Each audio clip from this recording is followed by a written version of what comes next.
Hello friends, welcome to our channel. Today we're going to take a look at another horrible case with you.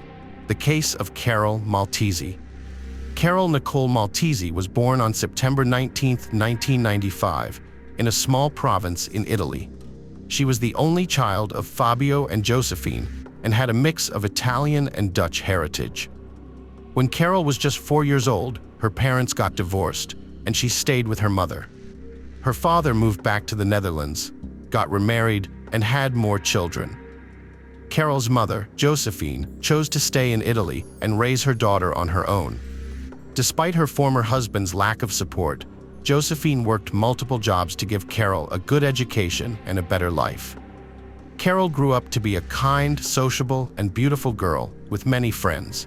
She was active in sports, particularly horseback riding, and loved to dance. She was fluent in 3 languages, enjoyed traveling across Europe, reading, and could talk about almost any subject.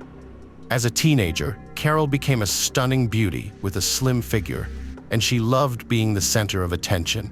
After finishing school, Carol went on to study industrial design, arts, and fashion at a technical university.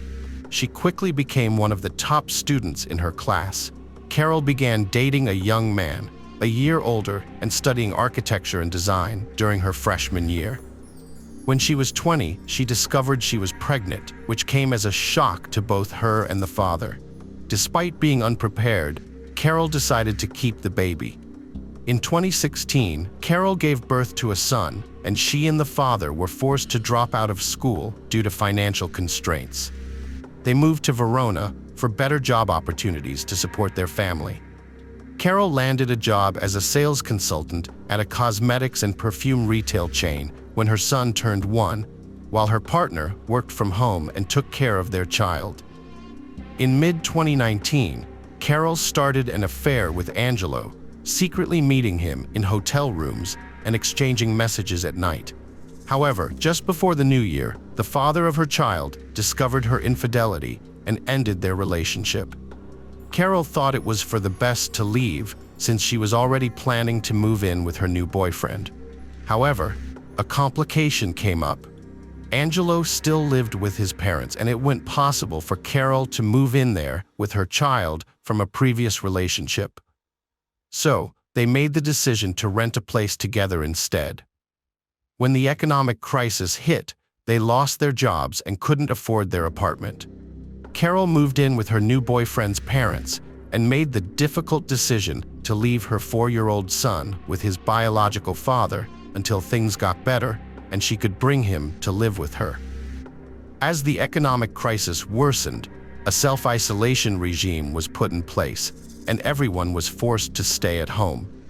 Carol struggled financially during this time and relied on Angelo and his parents for support, unable to contribute financially to her son's care. To make matters worse, Carol's mother was diagnosed with Parkinson's disease, which required expensive therapy.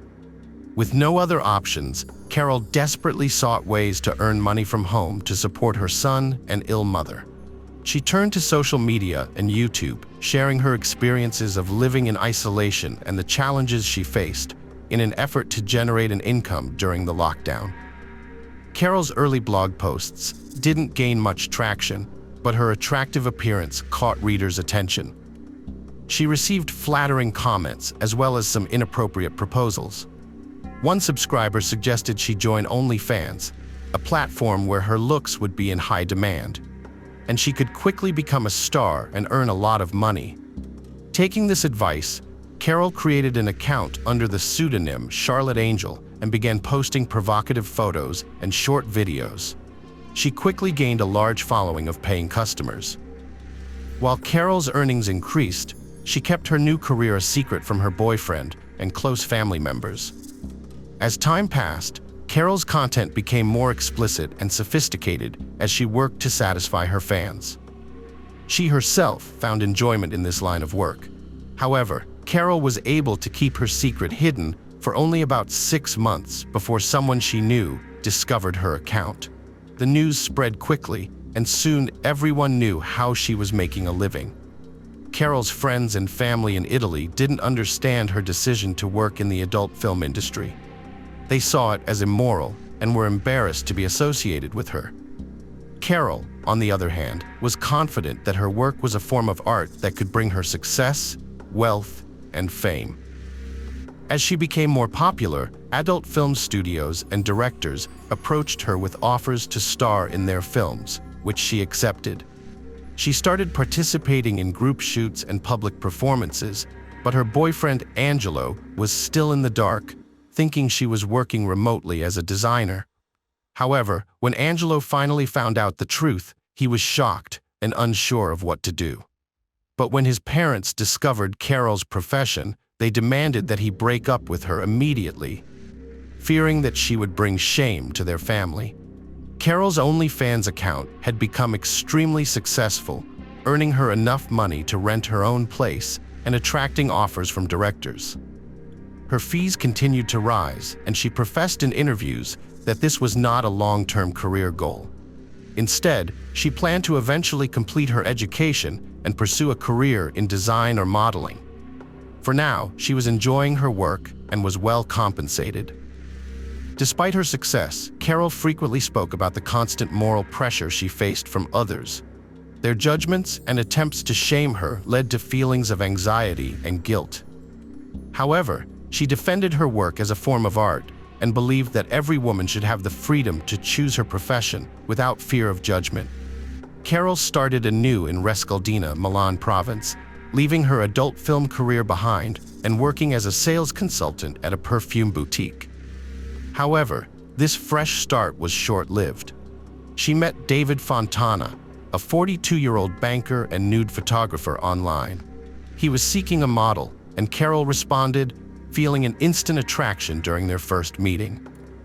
Despite being married, Fontana pursued a relationship with Carol, and they began dating, combining photo shoots with intimacy. Fontana learned about Carol's past and encouraged her to return to filmmaking, recognizing her talent. He had complex feelings for her, loving and possessive, yet also enjoying seeing her in adult films. After divorcing his wife in March 2021, Fontana moved in with Carol, and they explored their explicit fantasies together.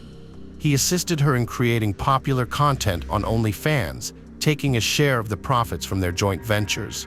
Carol's success in the adult film industry led to her receiving lucrative contract offers from foreign directors and studios. However, her boyfriend Fontana became jealous and reacted angrily when others showed interest in her. Months later, Angelo, who was still in love with Carol, reached out to her and confessed his feelings. He proposed that they get back together, promising not to interfere with her work.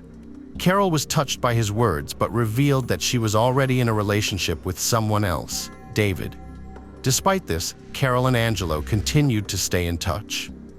However, when David found out about their communication, he became furious and threatened Angelo. He even went as far as setting Angelo's car on fire. Angelo reported the threats and property damage to the police, and a restraining order was issued against David. However, there was no evidence to link David to the arson, so he didn't have to pay for the damages. As Carol's popularity grew, she traveled frequently for shoots and gained over 30,000 followers. She was saving money to buy a home, take her son with her, and eventually leave the adult film industry to focus on raising him and finding a new job. Meanwhile, she started creating custom videos, which became a profitable venture. Carol received scripts from fans who paid her to bring their fantasies to life. She continued to work with Fontana on filming and editing, and they shared the profits and lived together. In September 2021, she met Salvatore Galdo, an actor, on a film set, and they started working together on explicit films. As they worked together, Carol and Galdo developed real feelings for each other, and they began a romantic relationship in secret, afraid of how David, her current partner, might react. She waited for the right moment to tell David everything and end their relationship. A few months later, Galdo proposed to Carol with an engagement ring, and she happily accepted. By the end of the year, she had saved enough money to buy her own home. Carol planned to take her son, Mary, with her and decided it was time to talk to Fontana about her decision. Fontana took the news surprisingly well, understanding that Carol was moving on to her new partner. However, they still had unfinished projects that they had already been paid for, so they agreed to complete the work and then go their separate ways.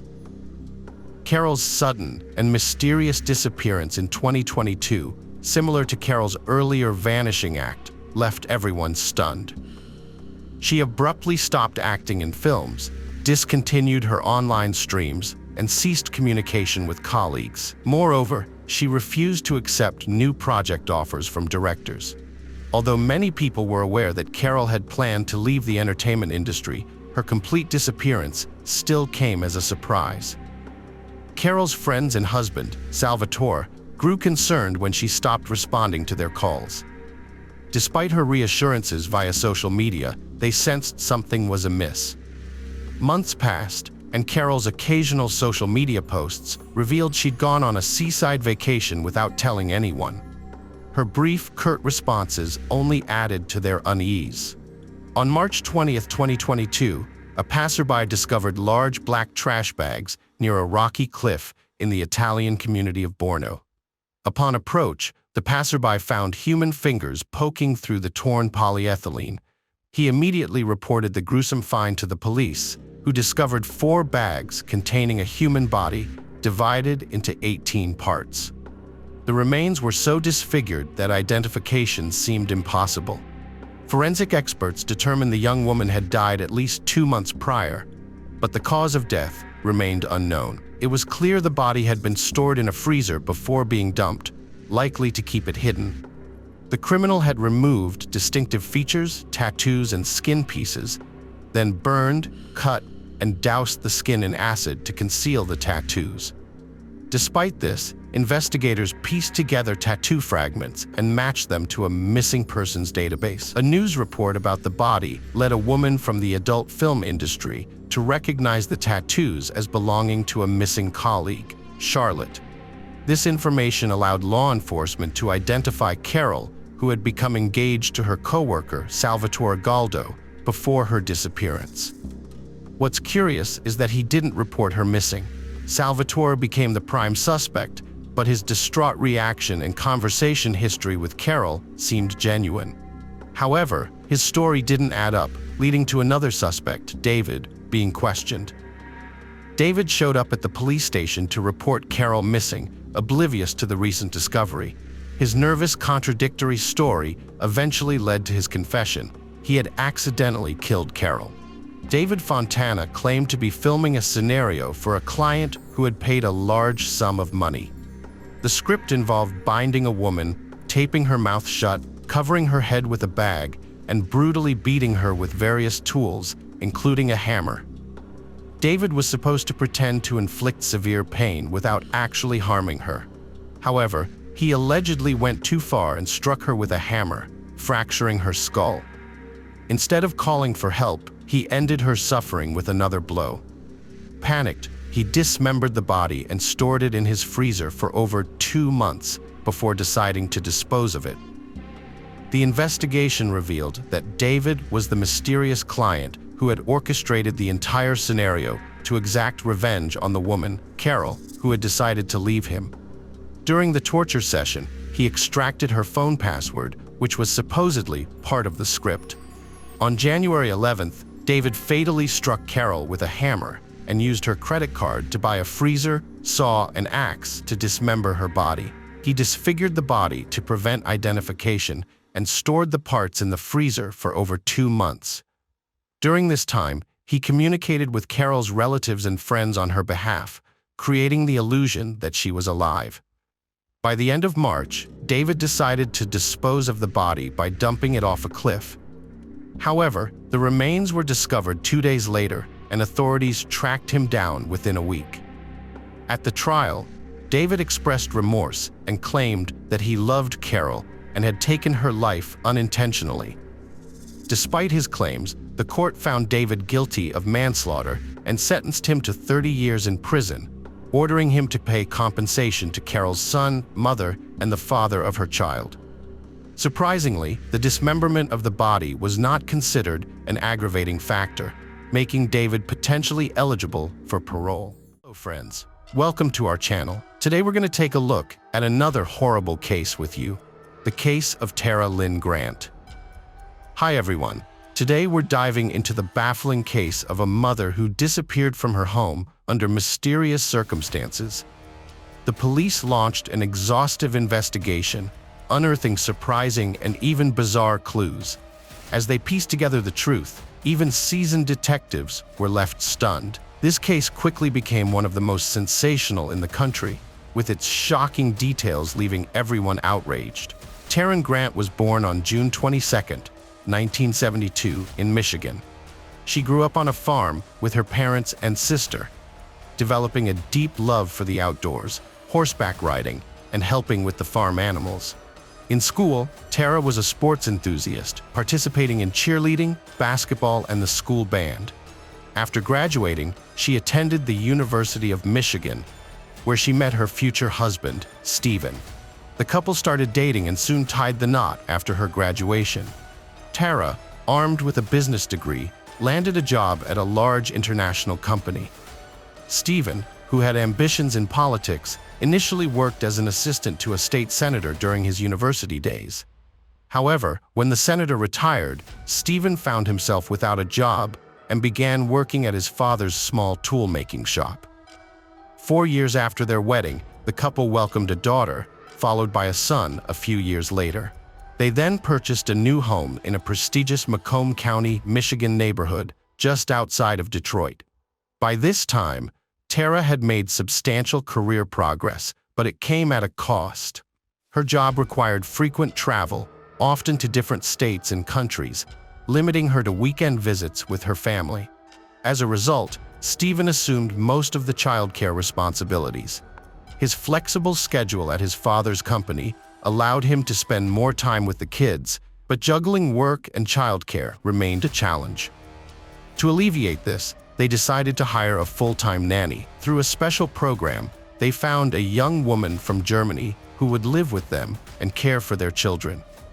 Thanks to Tara's job, they could afford this arrangement, and the new nanny quickly bonded with their children, taking on most childcare duties. With his newfound free time, Steven also started working part-time as a youth soccer coach. But despite their comfortable financial situation, Tara's constant absence put a strain on her relationship with Steven. With her only being home on weekends, their arguments became more frequent. Tara held on to the hope that her next promotion would allow her to adjust her schedule and spend more quality time at home, but until then, she was constantly away on business trips. This uneasy routine continued until February 14, 2007, when an unexpected turn of events unfolded. On Valentine's Day, Steven grew concerned and called the police, reporting that Tara had been out of touch for 5 days, a rarity. He recounted the events of February 9th, when Tara returned from a business trip, only to announce she had to leave a day early, leaving them with just 1 day together. The tension between them escalated into another argument, and Tara began packing her suitcase. Steven overheard her making a hushed phone call, saying, "I'll be waiting at the end of the street," before she swiftly departed, getting into a dark-colored car. Since then, Tara had been unreachable, ignoring all of Steven's calls. The police's first question was why Steven had waited 5 days to report Tara's disappearance. But Steven claimed he hadn't been initially concerned, thinking she'd simply left early for her business trip and was ignoring his calls due to their recent argument. However, as the days passed, he began to worry when she failed to contact the kids, aged 3 and 7, as she normally did when away. Then, on Monday, Tara's boss called to say she'd missed a meeting, which was highly unusual and suggested she hadn't gone to work at all. Steven informed Tara's relatives about her disappearance, but they were skeptical, assuming she'd taken a break from him and their constant arguing. After all, Tara had confided in her parents about the strain her job was putting on their relationship and the frequent rows that had become a regular feature of their lives. Her relatives thought she'd soon return home, needing time and space from Steven. As time passed, Tara's absence continued, and her silence persisted. Eventually, Steven's concern turned to worry, and he contacted the police. During the police interrogation, the officers noticed several suspicious scratches on Stephen's body. When questioned about a possible physical altercation with his wife, Stephen attributed the marks to his frequent work with metal parts at his father's shop, citing regular scratches as an occupational hazard. Following the station interview, the detectives requested a search of the couple's home, which Stephen granted. Upon arrival, they found that all of Tara's belongings, including her personal documents and purse, were missing, along with her luggage. Stephen also provided access to Tara's computer, allowing the detectives to review her bank account activity. The lack of transactions since her disappearance seemed unusual, as one would expect some financial activity if she had indeed traveled, such as booking a flight or hotel. During the search of the house, detectives failed to uncover any clues that could explain Tara's disappearance. With no signs of a crime, they were left to retracing her steps since February 9th. The local police department, accustomed to handling minor disputes and non-violent incidents in the area, was inexperienced in investigating such cases, given the region's reputation as one of the safest in the country. Stephen was outraged when asked to take a polygraph test, feeling accused by the police. He tearfully insisted he would never harm his wife. The police departed, considering their next moves, but Stephen surprisingly called them the following morning, ready to cooperate. However, just moments later, his lawyer intervened, advising against the interrogation. The police had no choice but to focus on Stephen as the prime suspect, being Tara's husband. Standard procedure aside, they had no other leads to pursue. Tara's relatives, friends, and colleagues all claimed to have had no contact with her since February 9th and were clueless about her whereabouts. Moreover, her bank account remained inactive, despite her likely need for financial transactions. Detectives shifted their focus to Stephen, and it didn't take long to uncover an important detail. His driver's license had been revoked, yet he continued to drive.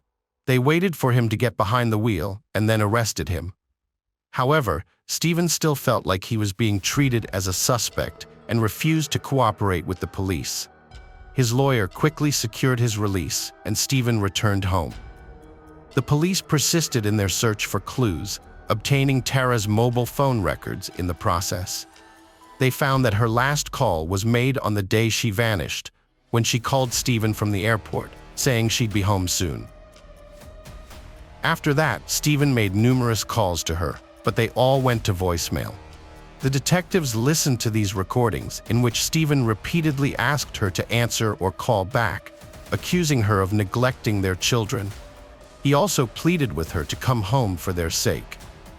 The phone itself was turned off, and according to the cell phone carrier's data, it last connected to cell towers near Tara's house on the evening of her disappearance. Notably, there were no incoming calls during that period. As we recall, Stephen revealed that Tara had received a call before leaving the house, with the caller stating she would wait for her on the street. However, upon reviewing Stephen's voicemail recordings, detectives sensed genuine concern for his wife's well-being, accompanied by anger towards her decision to leave their children behind. Despite this, they didn't clear him as a suspect just yet. The investigation stalled, yielding no new leads, as Stephen persisted in refusing police cooperation, accusing them of misallocating resources on him rather than focusing on finding Tara.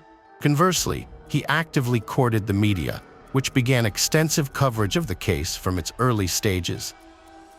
Tara's enigmatic disappearance sparked widespread public interest, and Stephen became a constant presence in front of cameras, daily pleading for her safe return. As the case unfolded, the company that had facilitated the hiring of the nanny for Stephen and Tara took action, ultimately deciding to send her back to Germany. Prior to her departure, she provided a statement to the authorities, speaking highly of her experience in their household. She also revealed that on the evening Tara returned home, she had been out at a bar with friends. Upon her return, she encountered Stephen, who appeared distraught, informing her that Tara had just exited the house.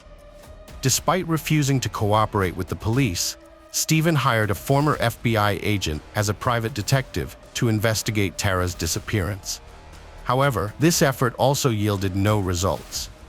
With no leads, the police decided to take a different approach. They contacted the agency that helped Tara and Stephen find their nanny. And there they made an interesting discovery. Before hiring the nanny from Germany, the couple had employed 6 other nannies, none of whom stayed in the job for long. When detectives spoke to these former nannies, almost all described Stephen's behavior as not only strange, but also intimidating.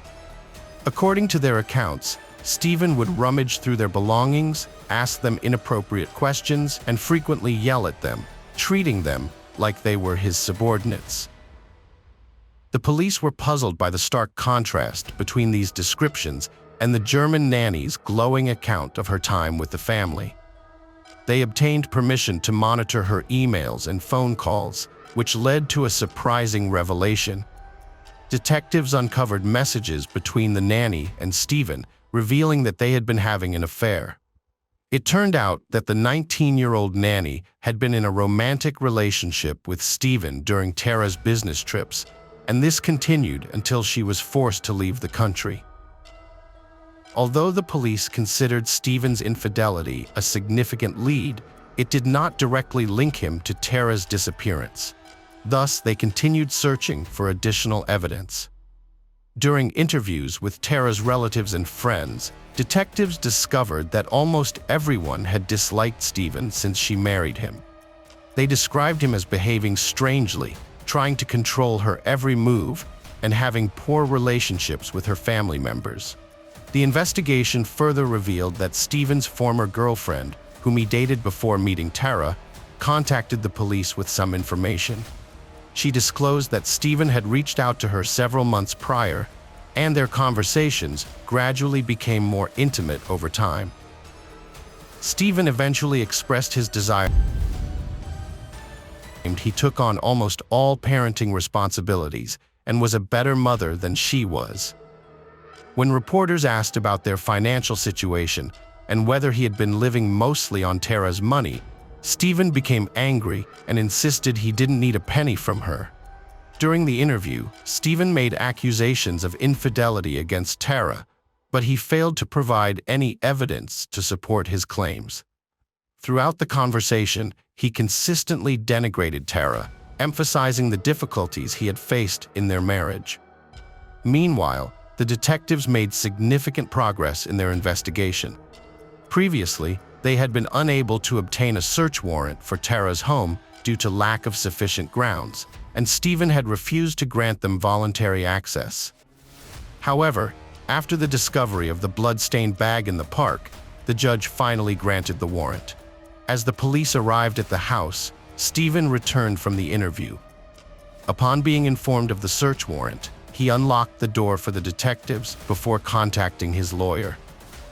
The lawyer asked the police if his client, Stephen, was under arrest, and they replied that he was not. Stephen then announced that he would take his dog for a walk, retrieved it from the house, and left the premises while the police conducted a search. As the police searched the house room by room, they eventually reached the garage, where one of the detectives spotted a large green container holding several plastic bags. Upon opening one of the bags, they discovered an unknown substance along with what appeared to be women's clothing. Opening another bag, the officer was horrified to find what likely were human remains. In total, the container held 5 bags, and the detectives quickly confirmed that they contained the remains of a woman. The police realized that they had found Tara's body and that Stephen was likely her killer. However, Stephen had not returned, so the police immediately launched a search for him, fearing he might flee or harm someone else, knowing that he would likely face prison time. Meanwhile, officers called in reinforcements to search the nearby park, as only a portion of Tara's remains were found in the garage. Over 100 officers from neighboring districts were dispatched to assist in the search. Their efforts quickly paid off, as they found another part of the body several hundred yards from where the bag was discovered, and later they found the head. Due to the cold temperatures, the remains were well preserved, allowing detectives to confirm that they belonged to Tara. As the search continued, the police found several more body parts, and when night fell, the search was suspended until morning. All this time, detectives were also trying to track down Stephen, but they were unsuccessful. They contacted his friends, and one of them came forward, saying Stephen had phoned him to let him know the police were searching his house and asking for a ride from the street. The friend drove to the location and picked Stephen up, taking him to his own home. During the drive, the friend noticed Stephen's strange behavior. He was terrified, his hands were trembling, and it seemed like he was on the edge of a nervous collapse. Once they arrived at the friend's house, Stephen asked to see his kids and requested to borrow the friend's car. At the time, Stephen's children were living in another state with his sister. The friend handed over his pickup truck, and Stephen took off. The police asked for information about Stephen's phone and credit cards, which enabled them to rapidly trace his journey. They found that Stephen had made several cash withdrawals on his way to the neighboring state and had phoned his sister, leading the police to conclude that he was heading towards his children. They immediately set off in that direction. Just then, an unexpected call came in from Germany. It was from the nanny with whom Stephen had previously been in a romantic relationship. She informed the police that Stephen had just called her, confessing to killing Tara. According to Stephen, the couple had an argument that evening, during which he yelled at her. Tara slapped him in the face, and in a fit of rage, he pushed her, causing her to fall and hit her head on the floor, resulting in her death. The police had no doubt about Stephen's involvement, but they still had to track him down. They searched the area along the highway to the neighboring state for several hours and eventually found the car belonging to Stephen's friend abandoned near the entrance to the national park. However, Stephen himself was nowhere to be found. The police then focused their search on the park, and several hours later, with the help of thermal cameras, they finally located him. He was lying under a tree, wearing only light clothing, and the officers realized he was on the verge of dying from hypothermia. In an altered state, Stephen was talking to trees and muttering incoherent phrases. The police quickly airlifted him to the hospital. Doctors managed to save his life. However, it took some time for Stephen to fully recover. While in the hospital, Stephen was charged with murder, and the detectives handed the case over to the court on the same day. Notably, his lawyer withdrew from defending him, citing that he needed to be able to look at himself in the mirror in the mornings when asked why. A new lawyer was assigned to Stephen, and meanwhile, forensic experts examined Tara's remains. A renowned pathologist who had worked on high-profile cases, such as the J.F. Kennedy and John Bennett Ramsey cases, was appointed as the chief medical examiner. After examining the remains, the pathologist concluded that Stephen's initial account of events did not align with reality. Stephen had claimed that Tara died from a head injury, but the actual cause of death was revealed to be strangulation. When Stephen regained consciousness, detectives visited him in the hospital, and he told them what truly happened that evening. He confessed that when Tara came home and announced she had to leave earlier, they got into an argument, and he started yelling at her. As she tried to leave the room, he grabbed her and Tara hit him in the face. Enraged, Stephen retaliated and then strangled her. Stephen dragged Tara's body from the second floor to the garage and put her in the trunk of her own car. At the same time, the nanny returned home, and Stephen lied to her, saying his wife had just left him. The next morning, he took the body to his father's workshop, making sure he was alone. There, he destroyed all of Tara's documents and personal belongings, and then dismembered her body using a saw. This gruesome task made him vomit twice, but he kept telling himself that if he didn't do it, he would spend the rest of his life in prison. After several hours, he packed the remains into plastic bags and put them in a container. He then returned home, leaving the body in the car for a few days. During this time, he was thinking of ways to get rid of the body without arousing suspicion. To create an alibi, he repeatedly called Tara's phone and left messages on her voicemail, pleading with her to come home. One day, Stephen took his children's snow sled to the park, where the bags containing human remains would later be discovered. He placed a container on the sled and pulled it up a hill, away from the crowded areas. However, the rope slipped out of his hands, and the sled rolled down the hill, causing the container to overturn and the bags to spill out. Stephen picked up the bags, put the container back on the sled, and eventually buried them under the snow in a remote area before returning home. Days later, when the police started searching for Tara, detectives announced they were launching a search operation in the park. Stephen became anxious, as he knew one of the bags, the largest one, was not hidden well and feared it would be found quickly. He went to the park, retrieved a few bags, and carried them to his father's workshop, leaving them on the roof.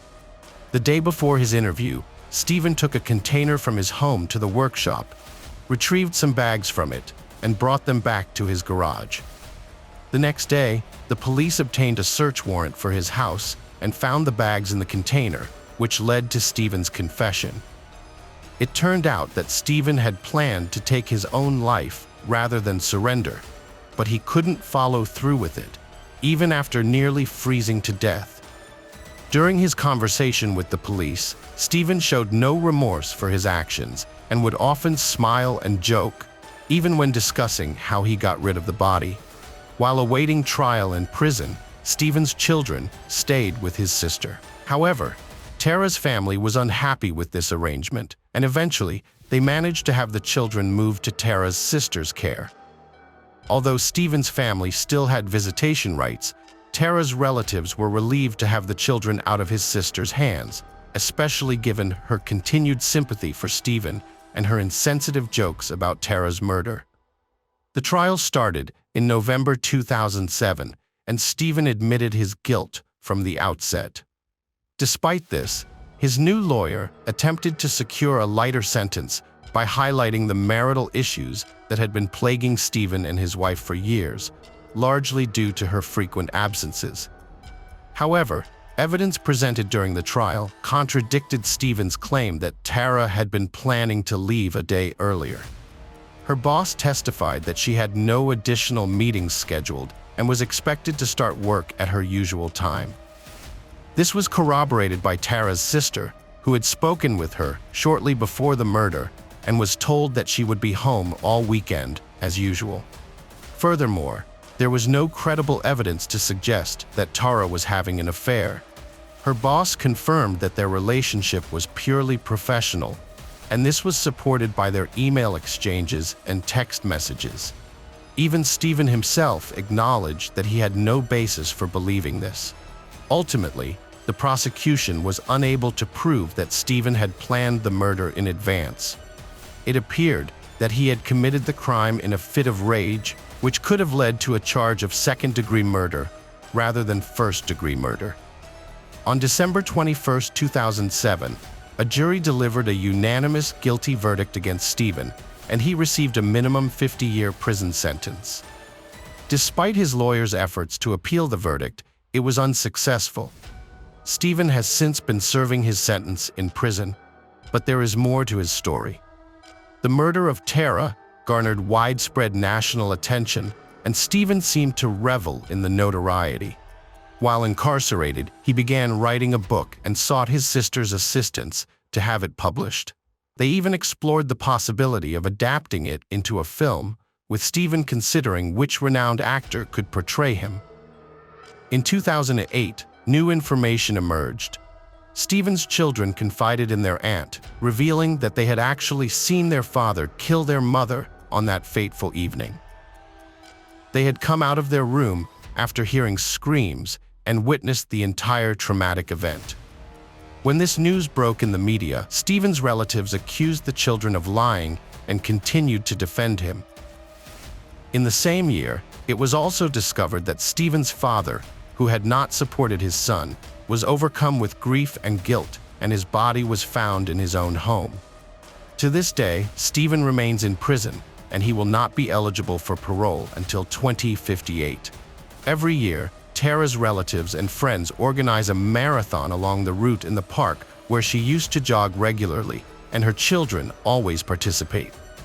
Despite their father's heinous actions, they have found the strength to move forward and honor their mother's memory. Hello friends, welcome to our channel. Today we're going to take a look at another horrible case with you, the case of Katrina Ashley Edlund Smith. Katrina Ashley Edlund was born on July 16, 1982, to her mother, Vicky. She had two siblings, an older brother named Chad and a younger sister named Miranda, which makes Miranda the youngest child. As a child, Miranda idolized her older sister Katrina. She would often try on Katrina's clothes and use her makeup as she admired and wanted to emulate her. Over the years, the sisters developed a deep bond, eventually becoming more like best friends than siblings. When Katrina was young, her parents separated, and she lived with her mother in Maison Park, Illinois, a bedroom community outside the city. Those who knew her described Katrina as a kind-hearted and fun-loving individual. She cherished the holiday season and took great pleasure in giving gag gifts to her friends and family. Overall, Katrina was a happy and deeply involved member of her church. She had a strong desire to help others and was always willing to offer her time to anyone in need. Katrina was happy, yet she longed to find love. At the age of 20, she met Todd Smith at a bar and thought she had found her Prince Charming. Todd, a successful financial planner with his own business, was a single father of 3 daughters. Despite their differences, the couple quickly connected, and Todd's flexible work schedule allowed them to travel frequently. 3 years into their relationship, Todd proposed to Katrina, and she happily accepted.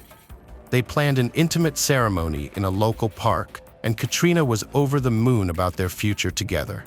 She had grown to love her stepdaughters and was eager to build a bright future with Todd. Katrina's mother, Vicky, and her siblings, Chad and Miranda, adored Todd and thought he was a great guy. They trusted him to take care of Katrina and believed the couple was a perfect match. Following their marriage, Katrina and Todd Smith settled in Maison Park, where they started building their life together.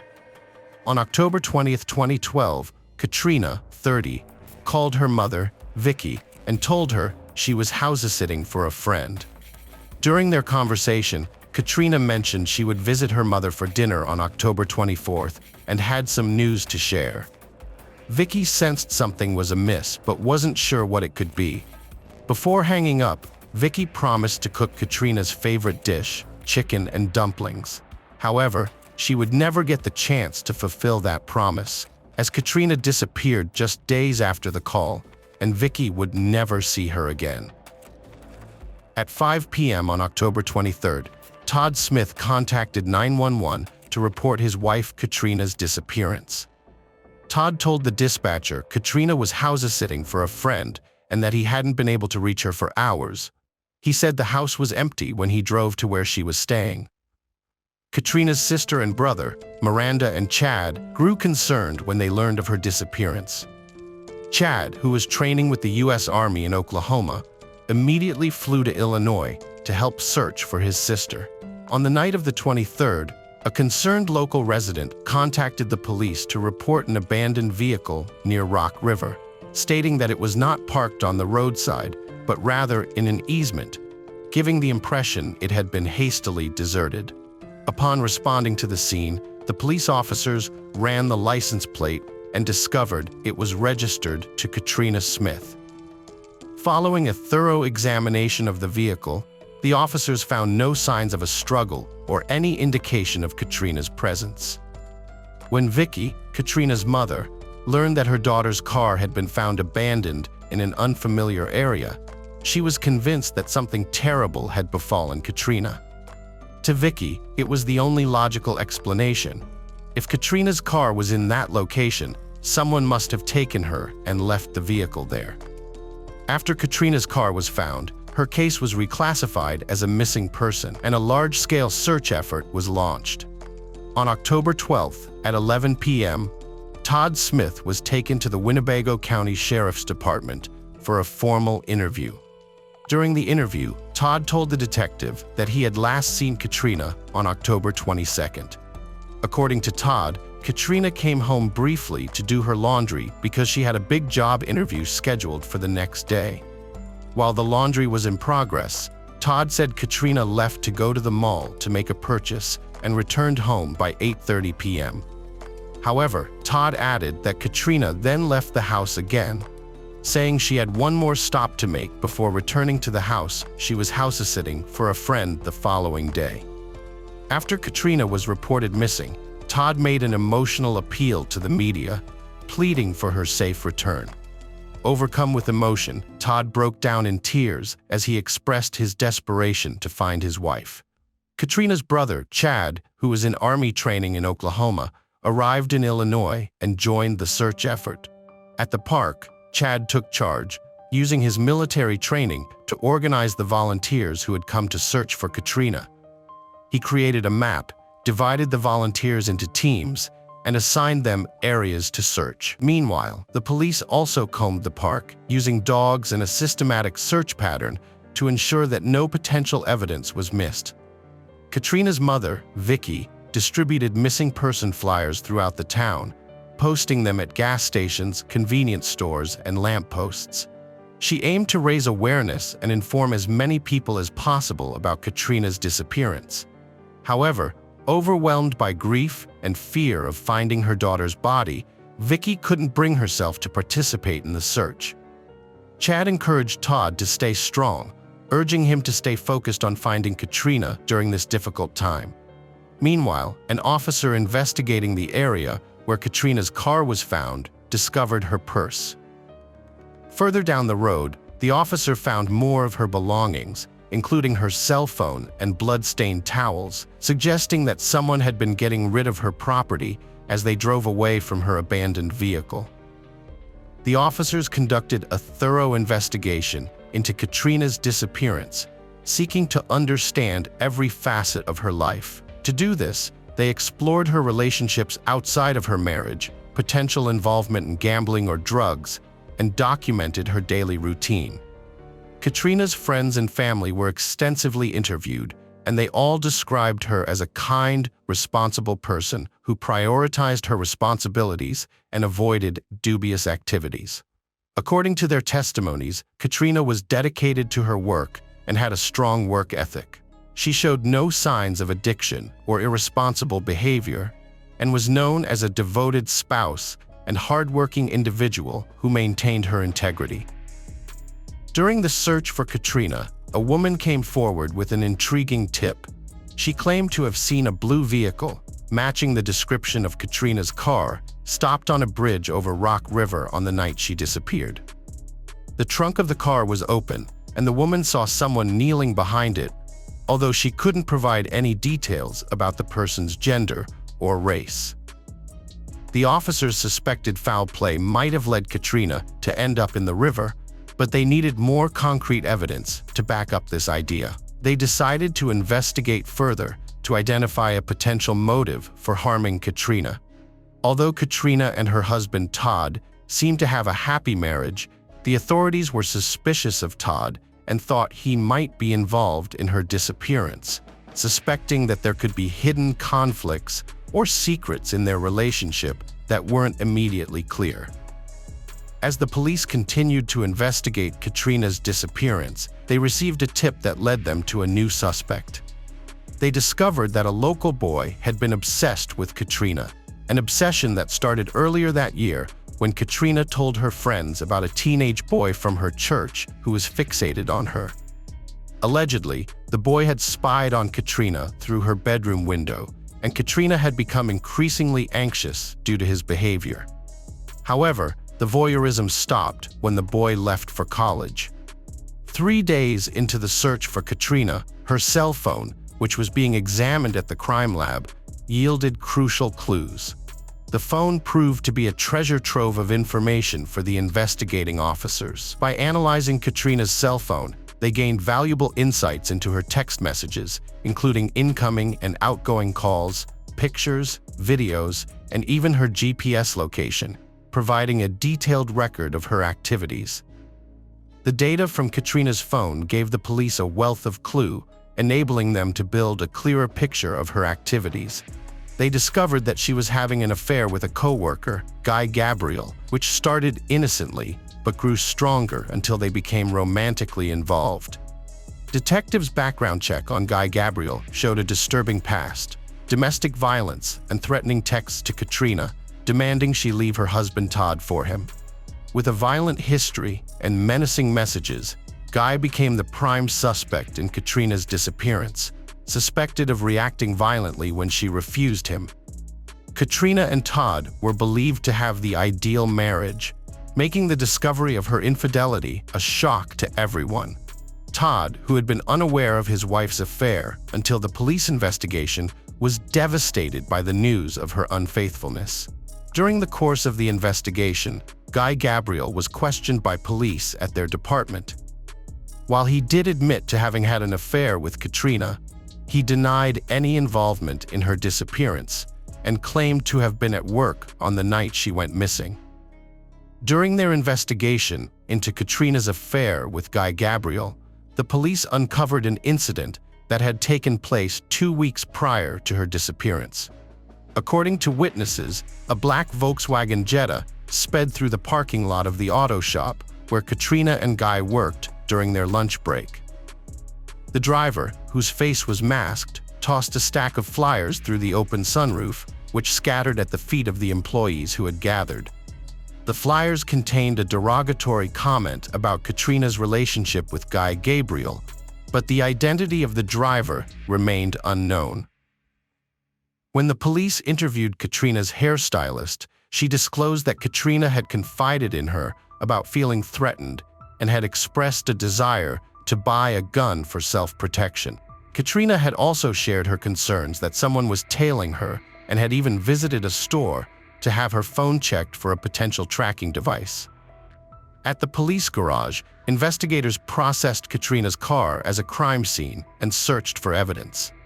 They used luminol, a chemical that glows brightly when it comes into contact with blood. The luminol test revealed a significant amount of blood in the trunk of Katrina's car.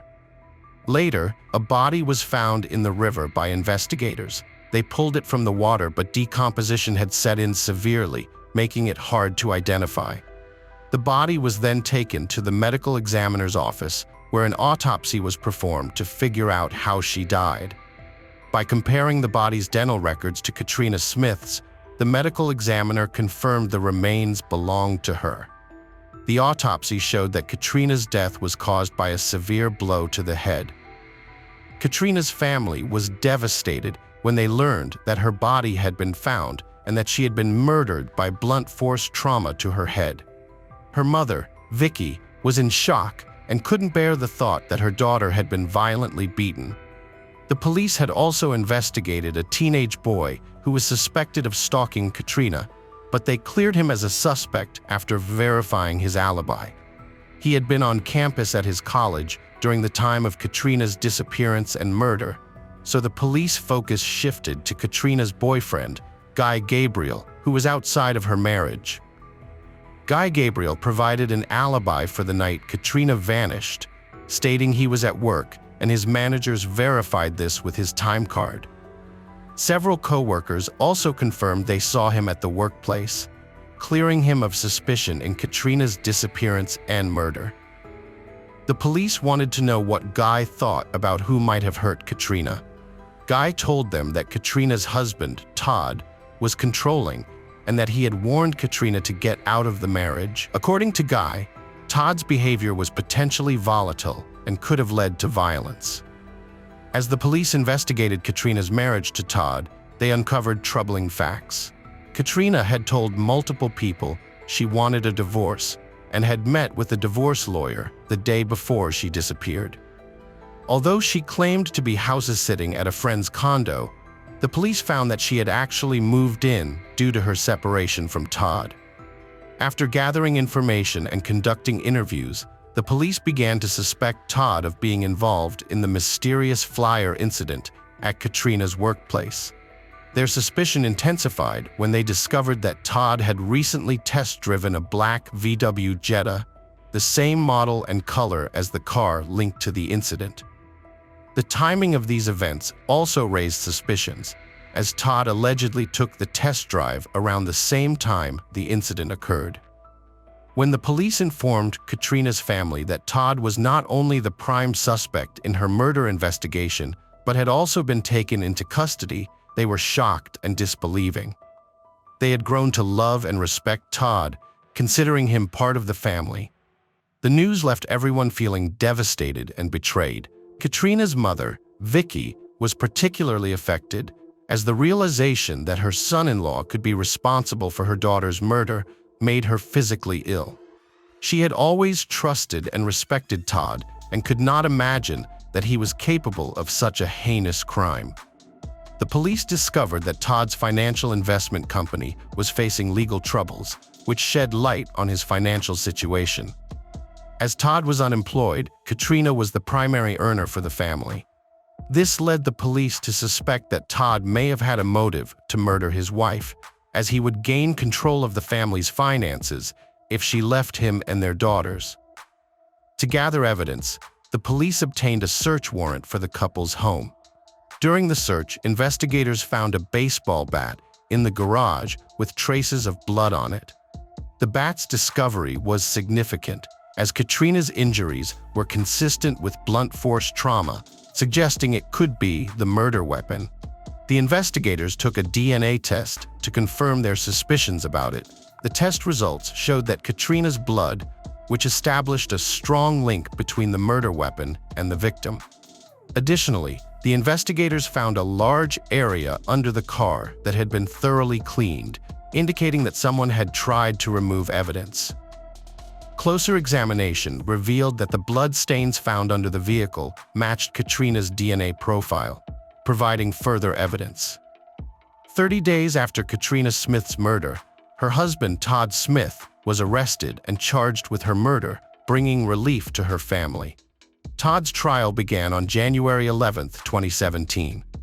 The prosecution presented its case to the jury, reconstructing the events of the night Katrina was murdered. It emerged that Katrina had recently consulted a divorce lawyer to discuss her marital issues, which became a key point for the prosecution. They argued that Katrina's decision to seek legal help was evidence of a troubled relationship, which motivated Todd to commit the crime. According to the state, Katrina went to Todd's house to do her laundry in preparation for a job interview she had scheduled for the next morning. During this visit, the prosecution claimed that Katrina made it clear to Todd that their marriage was truly over. The prosecution argued that this declaration led Todd to react violently. While Katrina was in the garage, the state alleged that Todd, in a fit of rage, grabbed a baseball bat and mercilessly beat her to death. After making sure Katrina was dead, Todd allegedly moved her body into the trunk of her car. He then drove to a remote location called Rock River, where he disposed of her body by throwing it off a nearby bridge. Following the disposal of Katrina's body, Todd abandoned her car on the side of the road and walked back home to wash away any evidence. He got rid of her cell phone and the bloody towels he had used to clean up. The jurors found Todd guilty and sentenced him to 55 years in prison. Hello friends, welcome to our channel. Today we're going to take a look at another horrible case with you, the case of Jackie Vandergriff. Jacqueline Jackie Vandergriff was born on March 4, 1992, in Carrollton, Texas. As the youngest of two daughters, she grew up in the colony, Frisco, Texas, surrounded by a loving family. From a young age, Jackie exhibited a natural talent for gymnastics. Before she could walk, she was already somersaulting, and her parents recognized her potential at just 3 years old. They enrolled her in gymnastics courses, and over the following years, she refined her skills and enthusiastically participated in various competitions. She eventually reached level 5 in the Texas State Gymnastics Association. Those who knew Jackie characterized her as a warm and compassionate person with a heart of gold. She genuinely cared about the well-being of others and was a loyal friend who inspired her loved ones to be the best versions of themselves. The comfort and joy she brought to those around her were palpable. Her kindness extended beyond human relationships, as she had a deep love for animals, was a lifelong vegetarian, and believed in supporting pet adoption from no-kill shelters. Jackie's passion for reading was unmatched, with the Harry Potter series ranking high on her list of favorites. Immersing herself in the magical world of Hogwarts was a regular escape for her. Besides reading, Jackie had a deep affection for music, boasting an eclectic taste that spanned from Pink to James Taylor and Rob Thomas. Her love for musicals was particularly strong, with Rent being a favorite she would attend every local performance of. After graduating from Wakeland High School in Frisco, Jackie went on to pursue a career in cosmetology at the Paul Mitchell School. She successfully completed her training and earned her license as an esthetician. Not one to rest on her laurels, Jackie opted to further her education at Texas Woman's University, where she majored in nutrition and food science. She firmly believed that good nutrition was essential and advocated for everyone's access to proper nourishment. Her ultimate vision was to educate others about the significance of healthy eating, empowering them to make informed choices. Jackie Vandergriff seemed destined for greatness, a college junior on track to achieve her dreams and make a positive impact on the world. However, a chance encounter with an evil person in the summer of 2016 would devastate her life forever. On Wednesday, September 14, 2016, shortly after dawn, a Grapevine Police Department officer in Grapevine, Texas, received a distressing call. The caller reported finding a body near Grapevine Lake. When the officer arrived at the scene, they found a scorched area with a plastic blue kiddie pool containing a badly burned body. The body was charred beyond recognition, making it impossible to determine its identity, age, or gender. The badly burned remains of a body were taken to the medical examiner's office, where fingerprint identification later confirmed that they belonged to 24-year-old Jackie Vandergriff. As detectives investigated Jackie's final hours, they discovered that she was last seen in Denton, near the college, where she had visited two bars, Fry Street Public House and Shots and Crafts. The autopsy conducted by the medical examiner revealed the shocking extent of Jackie's injuries. She had been killed, dismembered, decapitated, and set on fire. Most disturbingly, her killer had removed her heart. As news of Jackie's brutal murder spread throughout Denton, detectives began receiving tips from people claiming to have seen a suspicious man near the crime scene, where a fire had been set. The detectives eventually obtained CCTV footage from the two bars Jackie had visited around the time of her death. At 7 p.m., a man entered the Fry Street Public House, where he sat at the bar and had a drink. An hour later, Jackie arrived and struck up a conversation with the bartender and the man. Security footage captured their interaction, providing valuable clues about their possible connection. After spending about 45 minutes at the Fry Street Public House, Jackie posted a tweet at around 8:45 p.m., saying she was glad she decided to get off Tinder and walk to a bar. Shortly after, Jackie and the man left the bar together and headed to Shots and Crafts, where they joined a group of women around 9:45 p.m. The pair left Shots and Crafts together. The detectives used CCTV footage to track Jackie and the man she was with, following their journey to the convenience store where the man had parked his car. Jackie was seen getting into the car, and at that point, everything seemed fine. However, this was the last time Jackie was seen alive before her murder. The detectives interviewed the bartender at the Fry Street Public House, where Jackie had gone to apply for a job. The bartender remembered Jackie having a friendly conversation with him and a male customer, but he had no information about what happened to Jackie and the man after they left. The detectives also reviewed security footage from Shots and Crafts, where Jackie was seen with the man and a group of women. One of the women remembered receiving a business card from the man, who was a personal trainer. She had exchanged contact information with him because she was interested in fitness. Although this detail seemed insignificant at first, it would later prove to be a crucial discovery in the investigation. To their amazement, the woman still had the card in her hand and was more than willing to share the information with the investigators. On the card, they found the name Charles Bryant. By that time, the detectives had already obtained footage from Walmart, taken at 4 a.m., which clearly showed Charles buying a shovel. The detectives then conducted a thorough investigation to uncover the true identity of Charles Bryant, who was the last person seen with Jackie before her murder. Their discoveries proved to be deeply unsettling. Charles Bryant, a 29-year-old man, lived about 20 miles away from Denton, but for some reason, the city held a strong attraction for him.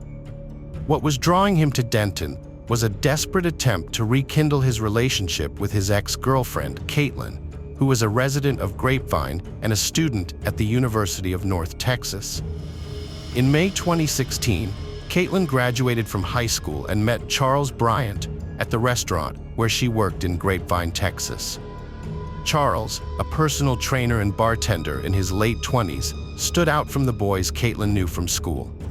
His tattoos showcased his muscular build, and Caitlin found his unique skills and mysterious nature intriguing. That summer, Caitlin and Charles spent most days together at Grapevine Lake, and their attraction grew stronger daily. While Caitlin was captivated by Charles, her mother grew concerned about their significant age gap and worried about her daughter's well-being. Caitlin's mother asked to see a picture of Charles, and initially, she was willing to give him the benefit of the doubt. However, when she looked into his piercing eyes, she felt an instant sense of unease. It was as if she was staring directly at evil. As her concern for her daughter's well-being grew, she voiced her worries to Caitlin, urging her to reconsider the relationship. But Caitlin dismissed her mother's warnings, insisting that Charles was nice to her, unaware of the sinister nature lurking beneath his charming facade. At first, Caitlin was happy with her new boyfriend, but as time passed, doubts began to creep in. She started questioning whether her mother had been right. Charles seemed overly self-absorbed and manipulative, and Caitlin couldn't shake the feeling that he had an inflated sense of self-importance. He would constantly remind her that she could never find anyone better than him, making her feel bad about herself.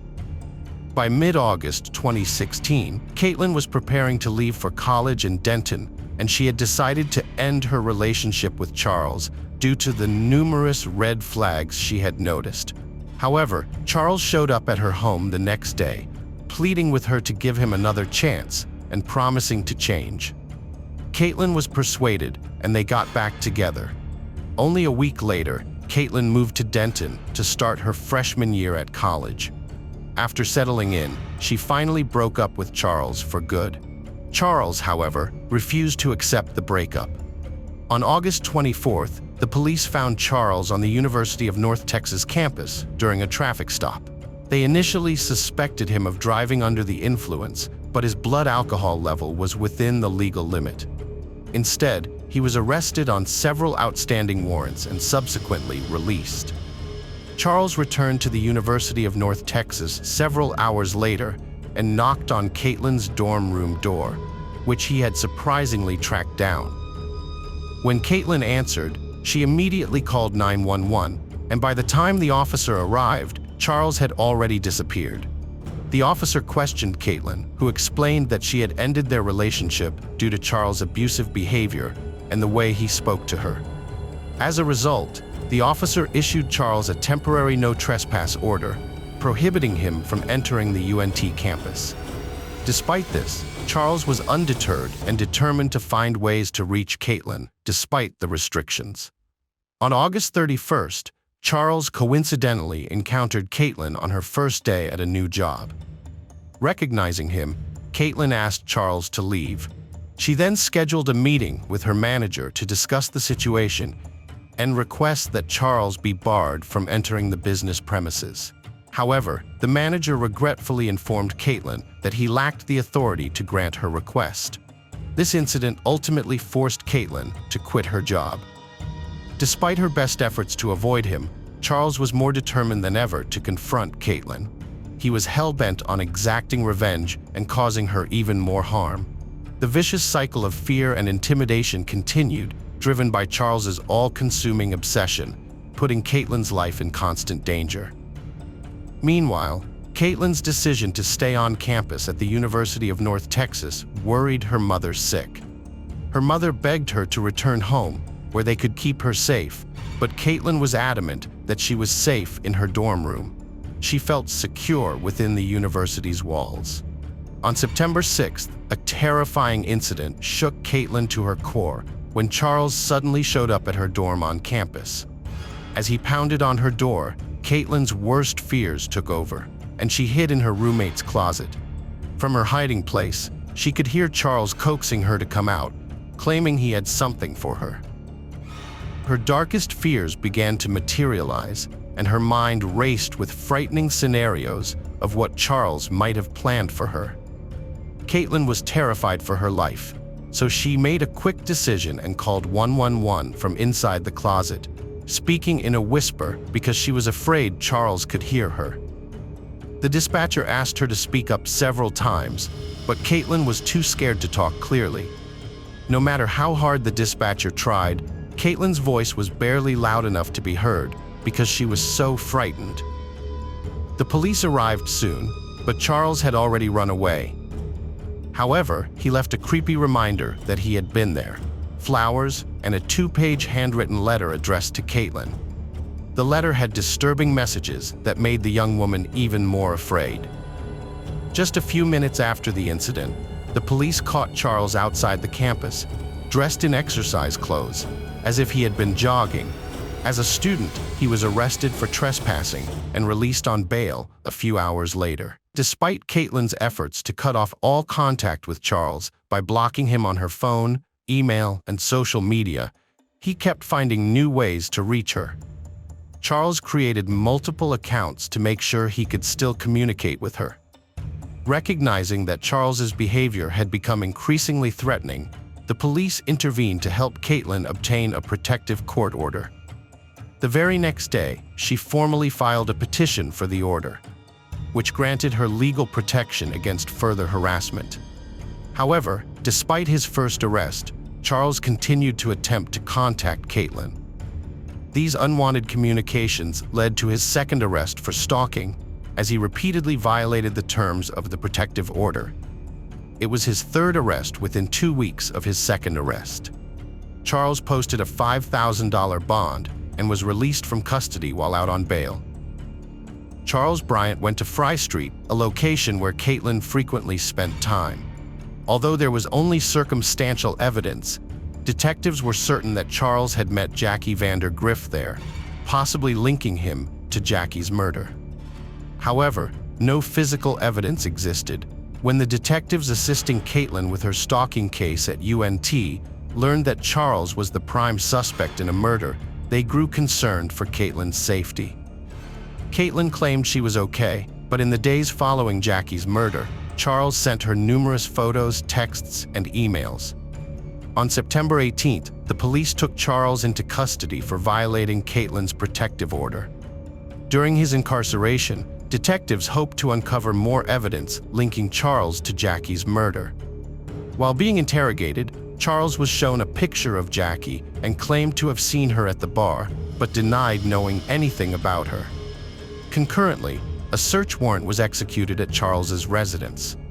The search yielded a large military-style knife and a Texas Woman's University purse, which was identified as Jackie's school purse. Additionally, the search team found a kiddie pool that had gone missing from Charles's backyard, matching the one where Jackie's body was discovered.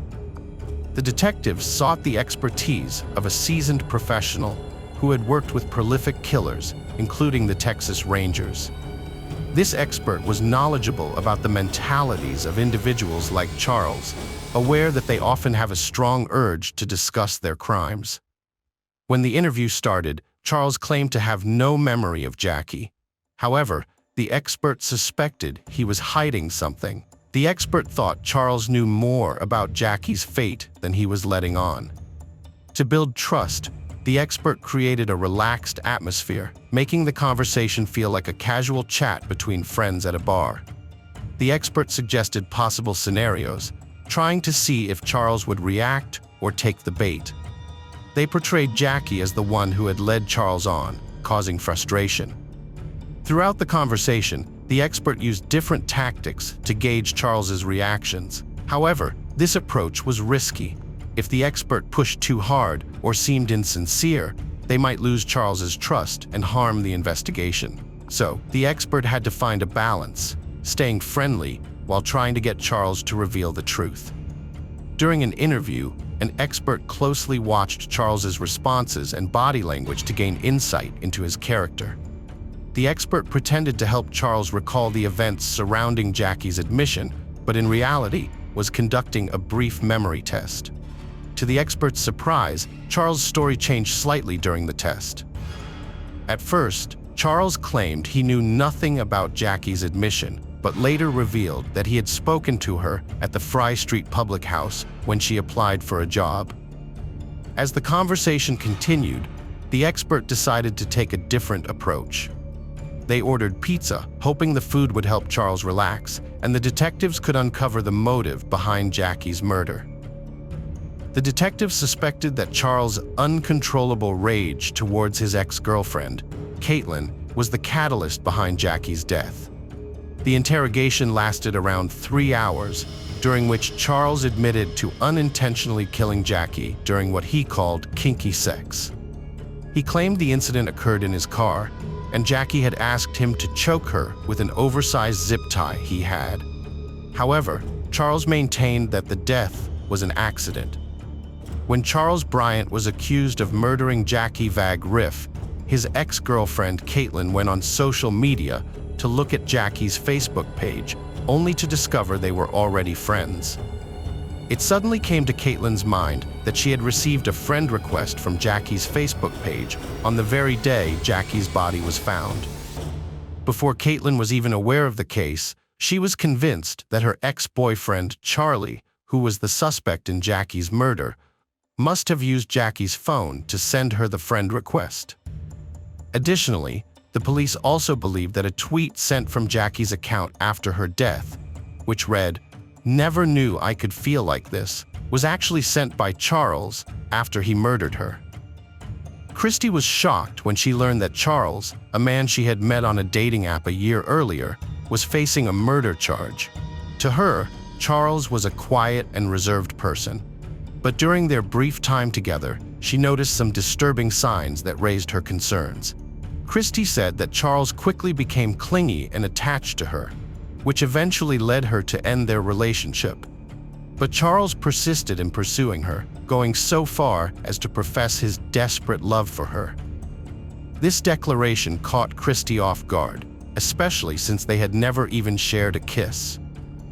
Christy's experience working with abused children gave her a unique insight that helped her identify certain patterns in Charles's behavior.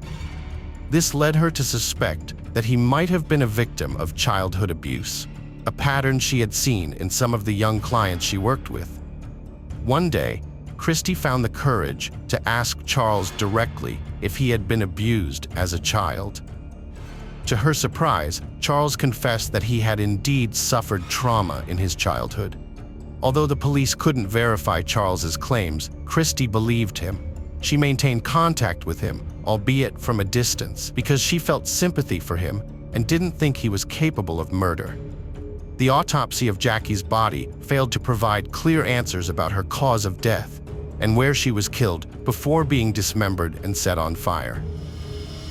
The lack of insight from the autopsy results raised concerns for the prosecution, leaving key questions unanswered about the circumstances surrounding Jackie's death.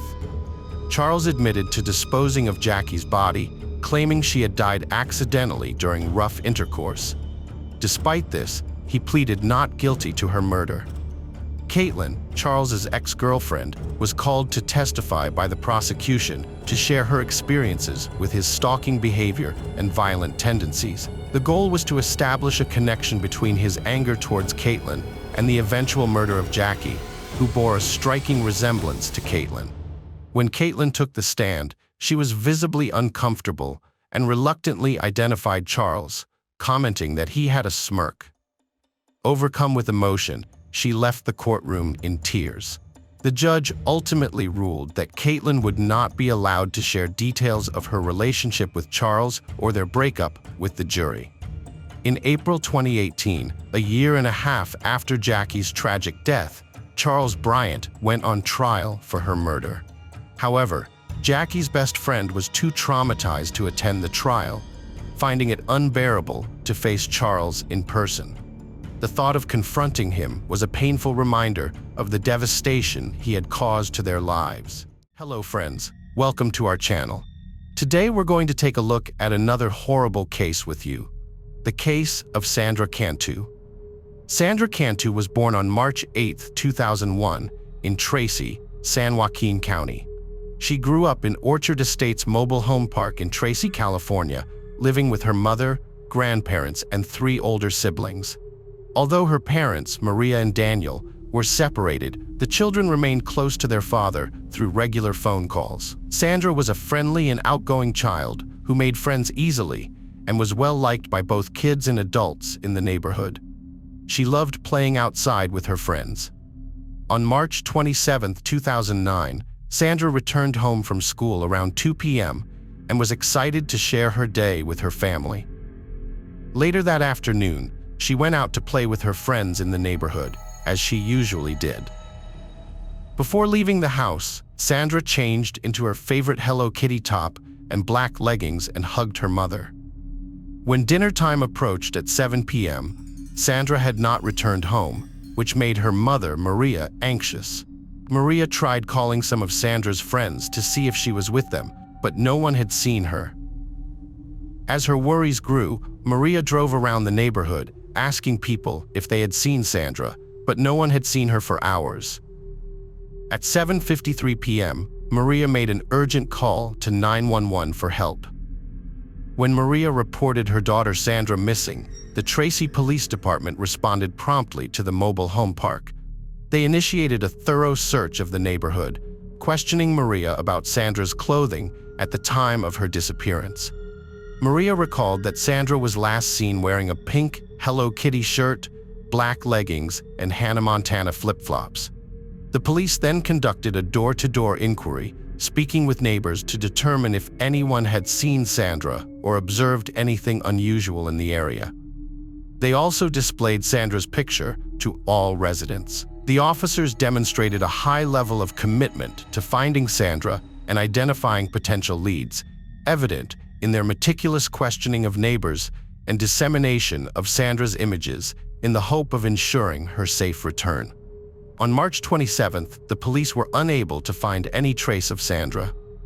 The following day, March 28th, they sought help from the FBI, launching a massive search operation.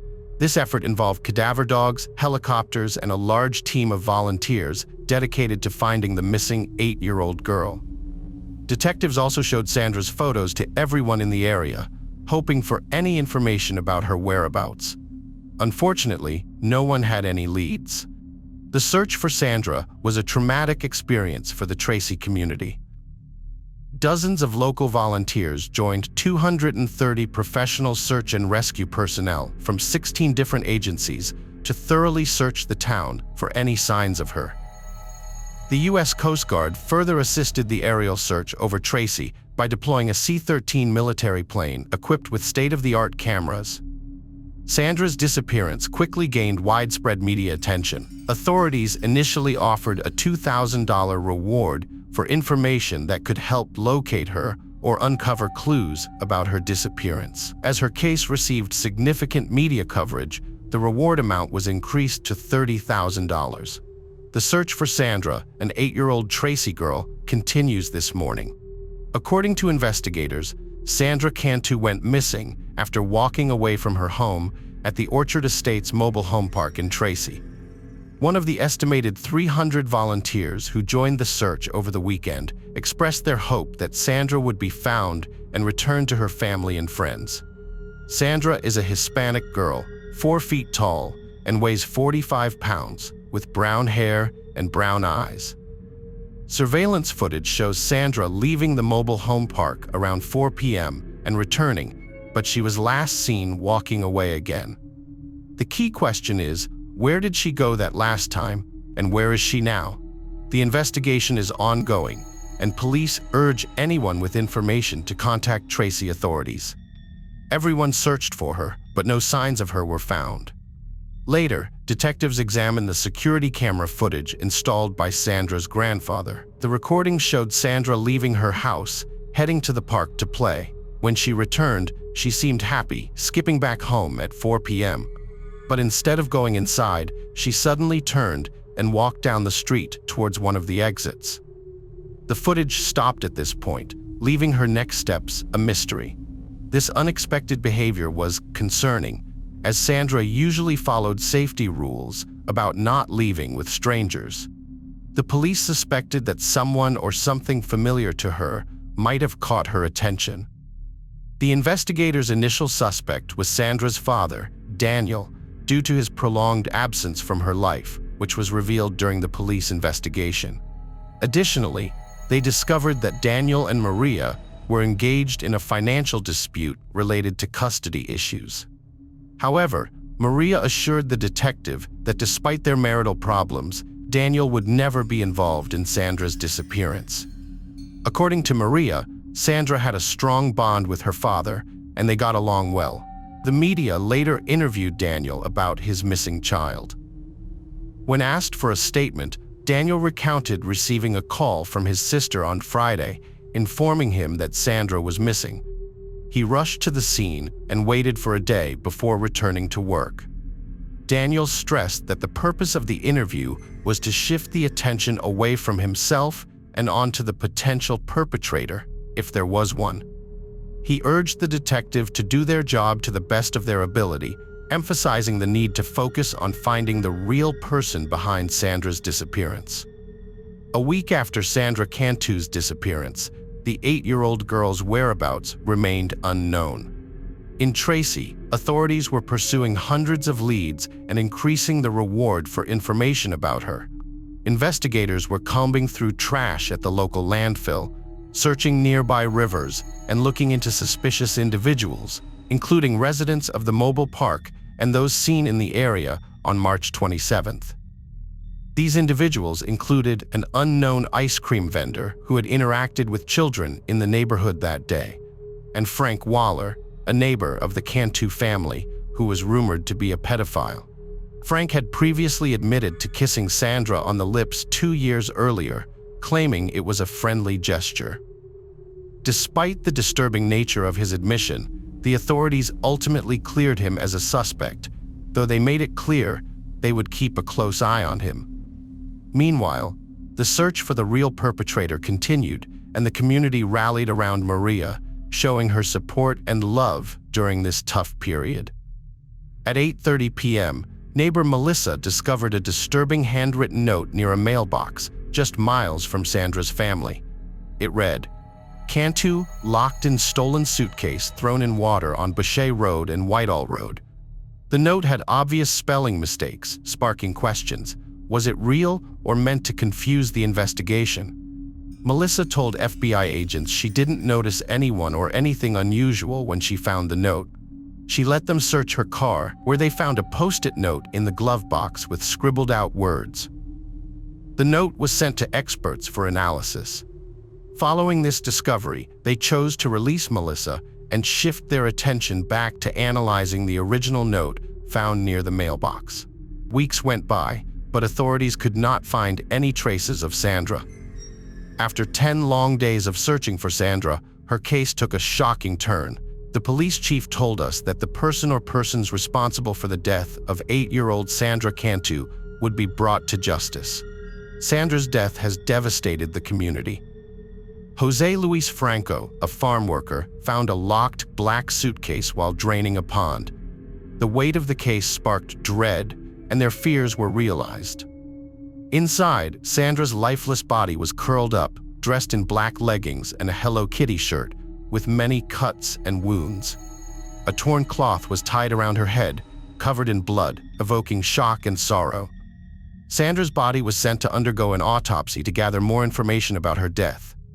The results of the autopsy were devastating and added to the shock and horror surrounding her death. The autopsy revealed disturbing details. Sandra had been brutally assaulted, but there was no sign of any biological fluids. The injuries suggested that an unknown object had been used, and the cause of her death was asphyxiation. Furthermore, the coroner found a large amount of alprazolam in her system, indicating that she had been drugged. The official cause of death was recorded as homicide by asphyxiation. Sadly, it was discovered that she was murdered just hours after she was last seen on surveillance footage, a terrifying fact that sent shockwaves through the community. The description of the neighbor matched a woman named Melissa Huck. Investigators checked the CCTV camera at Sandra's house and confirmed that Melissa owned the same type of car. The footage showed Melissa getting into her SUV from a parking spot directly across the street from her house around 3:30 p.m. She drove towards her residence, which was located to the left of Sandra's house. Later, Melissa visited her grandparents' church before being seen by a resident near the pond at approximately 5:30 p.m. This timeline was surprising, as it established that Melissa was in the area around the time Sandra disappeared. The police had identified a prime suspect in the case, Melissa. They strongly believed she was the perpetrator and wanted to question her. However, when they approached her, they discovered that she had attempted to take her own life by swallowing razor blades. As a result, Melissa was hospitalized, and the police were forced to wait until she recovered before they could interrogate her. Once she was well enough, Melissa claimed to have no knowledge of the events surrounding the case and maintained that her only involvement was bringing the note to their attention. She told the officers that at 4 p.m. on the day Sandra was last seen, she had been at her church, decorating her classroom, and had not seen anything unusual in the area. The police unsurprisingly asked Melissa to confirm her alibi, which her phone records ultimately supported as crucial evidence. It turned out that Melissa had earlier called the police herself to report the theft of her suitcase from her driveway. She explained that after learning about Sandra's disappearance, she had even sent Maria a text message telling the police she had been robbed around 4 p.m., although she wasn't sure if that detail was significant. The stolen suitcase proved to be a crucial piece of evidence in the investigation. The black Eddie Bauer suitcase containing Sandra was identical to the one Melissa had reported stolen, which added to its significance. The note Melissa found not only mentioned a suitcase, but specifically referred to a stolen one. Although the authorities had gathered substantial evidence implicating Melissa, they sought additional information. They decided to wiretap her phone and waited patiently for her release from the hospital. 2 days later, when Melissa was discharged from the hospital, the police were stunned to discover that she had called the Canto family. During their conversation, Melissa invited one of Sandra's siblings to her home to play with her supposedly 5-year-old daughter. Responding to her residence immediately, the officers found no children inside, suggesting that Melissa might have been planning to lure another young victim into her house. A second neighbor has come forward with a disturbing revelation. Just before Sandra's disappearance, Melissa had taken a 7-year-old girl from the neighborhood to the park without her parents' permission. When the child returned, she was disoriented, slurred her speech, and had trouble walking. Her parents took her to the hospital, where tests revealed she had been drugged with benzodiazepines, the same drug found in Sandra's body. Although Melissa denied giving the girl drugs, the incident raised suspicions. As the investigation continued, the police grew increasingly suspicious of Melissa. They were shocked to learn about the drugged child. Soon after, they obtained a warrant to search Melissa's trailer and her grandparents' church. During the trailer search, they found a notebook with handwriting that exactly matched the note Melissa had claimed to have found on the ground. This discovery provided a crucial link between Melissa and the note, leaving the police stunned. Later, experts analyzing the post-it note found in Melissa's car's glove box made a stunning revelation. The note featured cryptic words, including Bache Road, Whitehall Road, and water, which added a mysterious layer to the ongoing investigation. Furthermore, they discovered alprazolam in Melissa's purse, a drug prescribed to her, which matched the substance found in Sandra's body. During the 2009 search of Clover Road Baptist Church, a blood-stained rolling pin was found with Sandra's DNA. A draw cord was missing from a window blind, and the cord used on the Eddie Bow suitcase matched the remaining church blinds. Melissa Huckabee, a 28-year-old Sunday school teacher, was arrested on April 10, 2009. Initially, she denied involvement, but later confessed, stating Sandra's death was an accident. She persuaded Sandra to enter a suitcase for a game with her daughter, and later found her lifeless body. Melissa claimed that she had played a game of hide-and-seek with Sandra, suggesting that Sandra hide in a suitcase and then jump out to surprise her own daughter and sister. Sandra allegedly agreed to the plan and zipped herself inside the suitcase. Melissa then said that she had forgotten Sandra was inside and didn't remember until she arrived at a church where she opened the case to find Sandra unresponsive. In a panic, Melissa attempted to perform CPR and used a small wet towel to cool Sandra's forehead, but admitted she didn't know how to handle the situation. Later, Melissa got rid of the suitcase containing Sandra's body in a nearby pond. However, the investigators found that Melissa was not telling the truth when they looked into her personal life and discovered a history of criminal activity, depression, and other mental health issues. Melissa's legal history was well documented, and court records revealed that she pleaded no contest to felony second-degree commercial burglary and misdemeanor property theft charges on January 9th. A criminal complaint highlighted her prior convictions, including a 2006 property theft conviction that resulted in jail time in Los Angeles County. In November 2008, she was accused of attempting to steal from a store while on probation in San Juan County and had a scheduled court date. Melissa had also filed for bankruptcy in 2003, citing credit card debt and medical expenses. Melissa's father said she struggled with depression and finding her path after college. Her ex-husband confirmed her depression and self-image issues, but described her as carefree.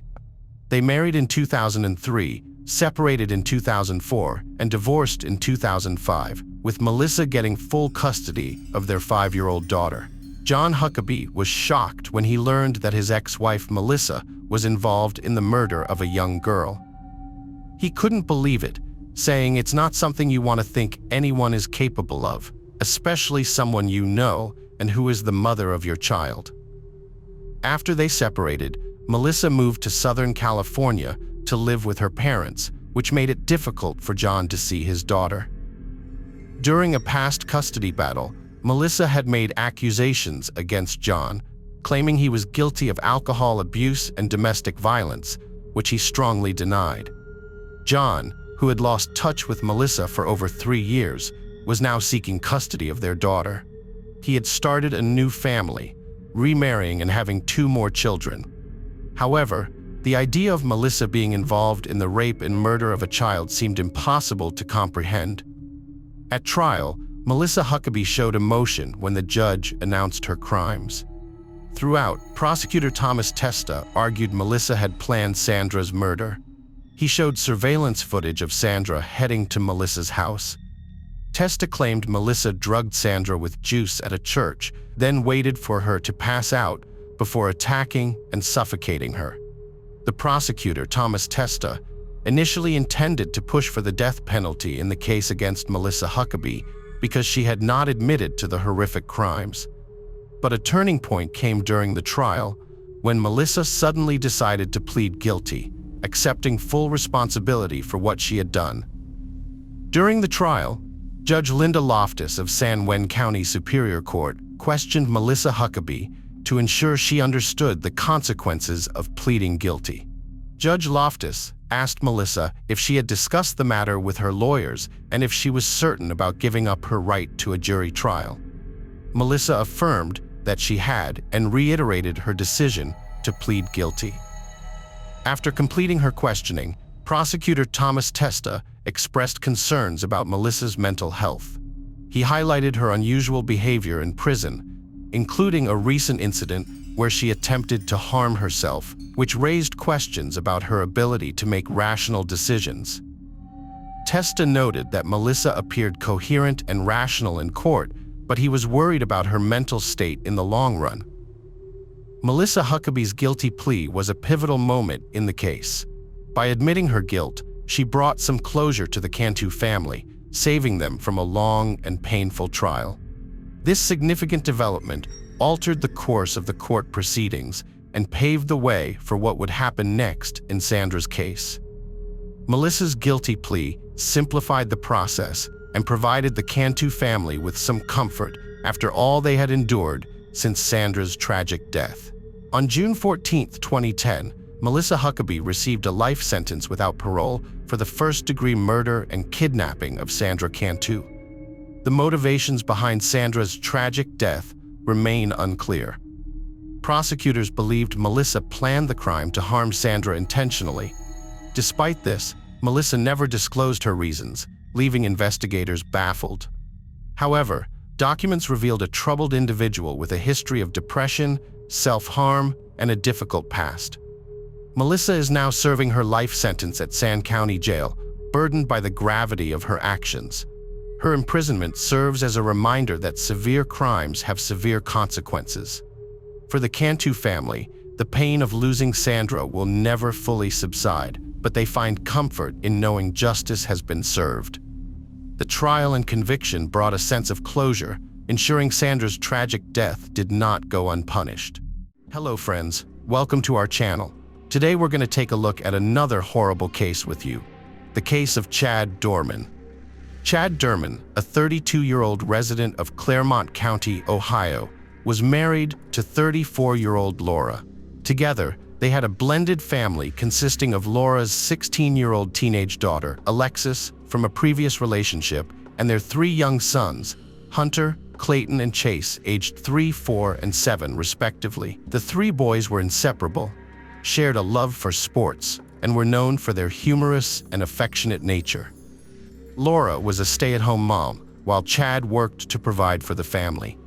They resided in a modest 3-bedroom, 2-bathroom house in New Richmond, a small town of approximately 2,000 people situated along the Ohio River in Claremont County.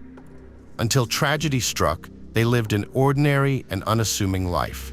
On June 15, 2023, Chad returned home from work earlier than usual and decided to take a nap with his family. He invited his wife Laura and their 3 sons to join him in their bedroom, where they all sat together, laughing and chatting. Unbeknownst to Laura, this loving moment was about to turn into a nightmare. After a few minutes, Chad got up and opened the gun safe beside their bed, loaded the Marlin Model HC-22 rifle, and shot his 4-year-old son Hunter twice. Meanwhile, their daughter Alexis was watching TV in the family room when she heard the gunshot. She rushed to the bedroom and witnessed the horrific scene of her brother being shot as she reached the doorway. Terrified, Alexis turned and ran as fast as she could. Laura, who was with her children, rushed to help her child Hunter. She then yelled at the other kids to flee and save themselves. Alexis saw the oldest boy running out the wrong door towards a field and shouted at him to keep going. Chad followed him, and moments later, he shot his 7-year-old son Clayton. After Clayton fell to the ground, bleeding badly, Chad stood next to him, seemingly triumphant. Alexis witnessed the entire scene, horrified. She then ran into the house, grabbed her youngest brother, and escaped to safety, desperate to protect their lives. Chad chased after Alexis and caught up to her, raising his gun and ordering her to put down the 3-year-old Chase. Alexis wept and begged Chad not to shoot her, pleading with him to stop. Chad attempted to shoot her in the head, but luckily he had just run out of bullets. Alexis fled to the nearby fire station, where she stopped a passing woman and urgently told her that her stepfather had killed her entire family. She then called 911 at 4:15 p.m. She was running down the street, saying her stepfather had killed everyone in her family. She called 911 and explained that she said her stepfather was killing everybody in her house. The 911 operator asked if she could tell how many people had been shot. She replied that she thought it was 2 children. Meanwhile, 3-year-old Chase was reunited with his mother. However, a heated argument erupted between Chad and Laura over custody of Chase. Chad attempted to wrestle Chase away from Laura, but she clung to him desperately, trying to shield him from harm. In a shocking turn of events, Chad bit Laura and then pressed the gun to her thumb, firing it. Severely wounded, Laura released her grip on Chase. Chad then callously shot Chase in the head. Afterwards, he coldly arranged the lifeless bodies of all 3 children in a straight line. Having committed the atrocities, Chad sat calmly on his front porch, feigning nonchalance, while Laura lay inside the house, screaming for help. Following the 911 call, police officers arrived at the scene at 4:25 p.m. When they arrived, they found Chad sitting on his porch, a rifle beside him. The officers promptly apprehended him and put him in handcuffs. Chad displayed a calm demeanor and offered no resistance. While one officer restrained him, another tended to the 3 victims. Despite their efforts, paramedics were unable to save the children, who succumbed to their gunshot wounds. Laura was subsequently rushed to the University of Cincinnati Medical Center to receive treatment for her injuries. Chad Derman's stepdaughter, Alexis, was fortunate to have escaped the tragic events alive. On June 15, 2023, she managed to flee the house, the same day Chad killed his 3 sons. The police arrested him at 4:27 p.m. When officers apprehended him, he displayed a surprising calmness and politeness, as if nothing out of the ordinary had occurred. Subsequently, he was taken into custody for further questioning and investigation. During the interrogation, Chad Derman confessed to the police that he had been planning the murders since October 2022. He also revealed to the investigators that he had gone without sleep for 3 to 4 days, overwhelmed by the unbearable thought of killing his own sons. These confessions provided a disturbing insight into his state of mind in the lead-up to the tragic events. The investigation continued, focusing on whether Chad had a history of violent behavior. To this end, investigators examined his phone records, which showed that he had mainly been cited for traffic violations in Claremont County, with one exception, an incident when he was 18 involving criminal damage. Furthermore, they discovered a domestic violence case from 2010 in which Chad was accused of choking his father, Keith Derman. However, the case was eventually dropped when Keith Derman failed to appear in court to testify for the prosecution. These records provided valuable insight into Chad's legal history and his past interactions with law enforcement in the county. During the investigation, a neighbor, Richard Van Kanen, shared his observations with a news channel, stating that Chad was consistently angry, yelling at his wife and kids, and belittling them. The woman who had called 911 also gave an interview to the news channel, describing how she had been running with her little black lab, screaming for someone to call 911 because her stepfather was shooting everyone in her household. Investigators looked into whether Derman was experiencing financial difficulties. They discovered that he had bought a converted manufactured home on a 3-acre property in 2016 for $75,000 and had been paying his property taxes up to 2023, suggesting that he wasn't having trouble with his mortgage payments. Detectives also spoke with Keith Derman, Chad's 59-year-old father. He was in a state of complete shock upon learning what his son had done and couldn't fathom how his child could commit such a heinous act. The father revealed that Chad had been dealing with some personal issue that had become too much for him to handle and that he might have kept many things hidden from him. Keith Derman tearfully described Chad as a good kid, expressing deep distress over the situation. On June 23, 2023, Chad initially entered a guilty plea and confessed to his crimes during the first court hearing. However, in a surprising turn of events, he later maintained his innocence and pleaded not guilty to the charges against him during the subsequent court hearing on the same day. The The judge described the case as an evil horror that was impossible to process and incomprehensible cruelty.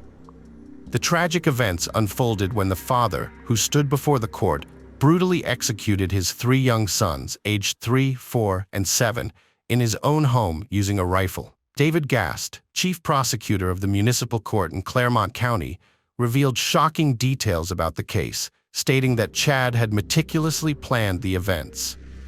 Chad's son had attempted to escape in a nearby field, but Chad chased, caught, and returned him to the yard, where he was brutally killed along with his brothers. According to Gast, the trauma inflicted by Chad on his family, community, law enforcement, and first responders is unimaginable. The prosecutor emphasized that Chad's admission of guilt in this case has left them grappling with the sheer horror of his actions. He described Chad's killing of his sons as one of the most heinous, craven, and cowardly acts they will ever encounter. The bill of particulars, filed in Claremont County, revealed the full extent of the crime. Gast explained that Chad deliberately lined up the boys and shot them, confirming that Chad himself admitted to planning the killings. When the mother intervened, she was shot in the hand. The prosecutor disclosed that Chad fired 9 shots, causing catastrophic harm, with 1 boy hit once and the other 2 each shot 4 times. The prosecutor, Mark Talvey, described to the judge the cruel manner in which Chad Dorman murdered his 3 sons, leaving the family and community in shock. Chad confessed to the crime, stating that he had done it and should be taken to jail, expressing regret and acknowledging that he shouldn't have shot them. Talvey emphasized that he would push for the death penalty for Chad Dorman. Initially, Chad faced 21 charges related to the tragic events that occurred on June 15, 2023. Specifically, he was accused of shooting and killing his 3 young children, 4-year-old Hunter, 7-year-old Clayton, and 3-year-old Chase, in an execution-style manner. The grand jury has now indicted Chad on 21 counts, including 9 counts of aggravated murder, 8 counts of kidnapping, and 4 counts of felony assault, which could lead to the death penalty if convicted. Claremont County Municipal Court Judge Jason Nagel ruled that Chad Dorman should be held in the Claremont County Jail and set his bail at a record-breaking $20 million. During a subsequent court hearing, Dorman's lawyer requested that the death penalty be removed from consideration, arguing that Dorman was severely mentally ill when he fatally shot his 3 sons on June 15, 2023. Dorman has since pleaded not guilty by reason of insanity nearly 9 months after the incident. The Claremont County prosecutors allege that Dorman deliberately killed his 3 young sons. Experts will reassess Dorman's mental state at the time of the murders. Dorman's lawyer maintains that executing someone with severe mental illness is cruel and unusual punishment, violating both the Ohio and U.S. constitutions. Those suffering from severe mental illness at the time of the alleged offense are not as morally responsible as others. The prosecution has requested a mental evaluation, and a court date was set for May 3, 2024, to discuss the lawyer's request. Chad's lawyers had agreed to provide a report from a mental health expert by June 3, 2024, to support their claim that he was mentally ill when the crime occurred. During a March 2024 court hearing, Chad's lawyers contended that the Claremont County Sheriff's deputies failed to uphold his Miranda rights following his arrest. The judge has subsequently ruled that Chad Dorman's confession, allegedly given during his interrogation, will be dismissed this Friday. The judge's decision was based on the grounds that the defendant's rights were violated on 2 separate occasions. Firstly, when police omitted parts of the Miranda warnings, and secondly, when detectives continued questioning Chad Dorman after he requested an attorney. The prosecution called several witnesses, including police officers who responded to the scene, to describe their encounters with Chad. According to prosecutors, almost all of Chad's interactions with the sheriff's deputies and detectives were recorded. The first witness to testify in court was Claremont County Deputy Chad P. Mann, a K-9 handler deputy. Deputy P-Man stated that he was the first officer to arrive at the scene, and the first thing he noticed was the defendant sitting on the porch near a rifle. After a lengthy court hearing, Judge Richard Fank ruled that the investigators failed to follow proper procedure during Chad's arrest in June 2023, violating his Miranda rights. Chad's lawyers argued that he requested a lawyer at least twice during his 3-hour interrogation, but detectives ignored his requests and continued questioning him. They also claimed that Chad's initial guilty plea was a result of pressure from investigators. The judge's decision stated that the detectives did not fully inform Chad of his rights before the interrogation, making any statements he made during that time inadmissible in future court proceedings. This ruling significantly impacted the trial, limiting the evidence that could be presented against Chad and adding complexity to the legal process, which has heightened public interest in the case. If convicted, Chad faces the death penalty, with his trial set to begin in July. However, this recent ruling may alter the course of the trial. A final court hearing is scheduled for June 14th, just before the anniversary of the incident, and the trial is expected to take place from July 8th to August 2nd, 2024. The motive behind Chad's actions remains unknown. Speculation suggests that he may have been motivated by a belief that his 34-year-old wife was cheating on him, but this is unconfirmed.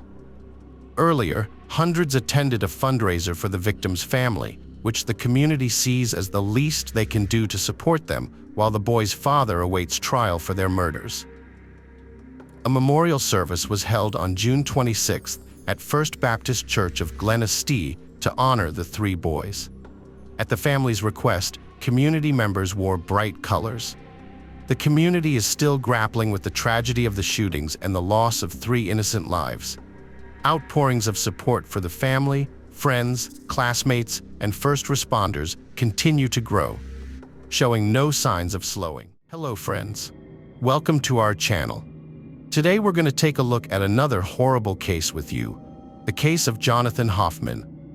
Jonathan Hoffman was born in Michigan in 1994 to Jennifer and Michael Hoffman. His sister Jessica was born 3 years later, and from a very young age, the 2 siblings formed an unbreakable bond and shared a special connection that would last a lifetime. However, Jonathan's parents, Jennifer and Michael, faced significant struggles in their marriage, and their frequent fights often forced them to leave Jonathan and Jessica in the care of their grandmother, Sandra. Sandra, Jennifer's mother, played a crucial role in the lives of her grandchildren, providing a safe, loving, and nurturing environment for them. The children cherished the time they spent with their grandmother, who offered them a sense of stability in an otherwise tumultuous upbringing. In 2008, after years of turmoil, Jennifer and Michael divorced when Jonathan was a senior at Farmington Central High School. Following the divorce, Jennifer made the difficult decision to relocate the family from Michigan to Arizona. This move was particularly hard for Jonathan, who was forced to leave behind the only life he had ever known, including his friends, familiar surroundings, and the comfort of his childhood home. The situation rapidly deteriorated for Jonathan and his family after they moved to Arizona. Not long after their relocation, his younger sister Jessica fell critically ill. Medical tests revealed a tumor in her brain, prompting urgent surgery to remove it the very next day. Although the operation was a success, it entailed a lengthy convalescence, and Jessica spent an entire month recovering in the hospital. Throughout this period, Jennifer dedicated herself fully to her daughter's recovery, neglecting her own needs in the process. This left Jonathan feeling abandoned and lonely, forced to navigate the challenges of adolescence in a new state without the emotional support of his mother and sister. Recognizing the strain Jonathan was under, his grandmother Sandra reached out to Jennifer, deeply concerned about her grandson's well-being.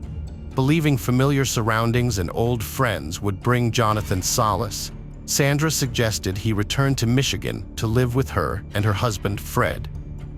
Jennifer worried whether her 74-year-old mother would be capable of caring for him, but Sandra reassured her that she was more than capable. 1 month after the Hoffman family's move to Arizona, Jonathan returned to Michigan and moved in with Sandra and Fred. The homecoming brought Jonathan immense joy and relief midway through his senior year of high school. Thrilled to be back among friends and family, he felt a sense of comfort and belonging he had missed in Arizona. His friends recall that Jonathan was initially shy, but once he opened up, he was a lot of fun and loved to make people laugh. With a zest for adventure, he was always up for trying new things.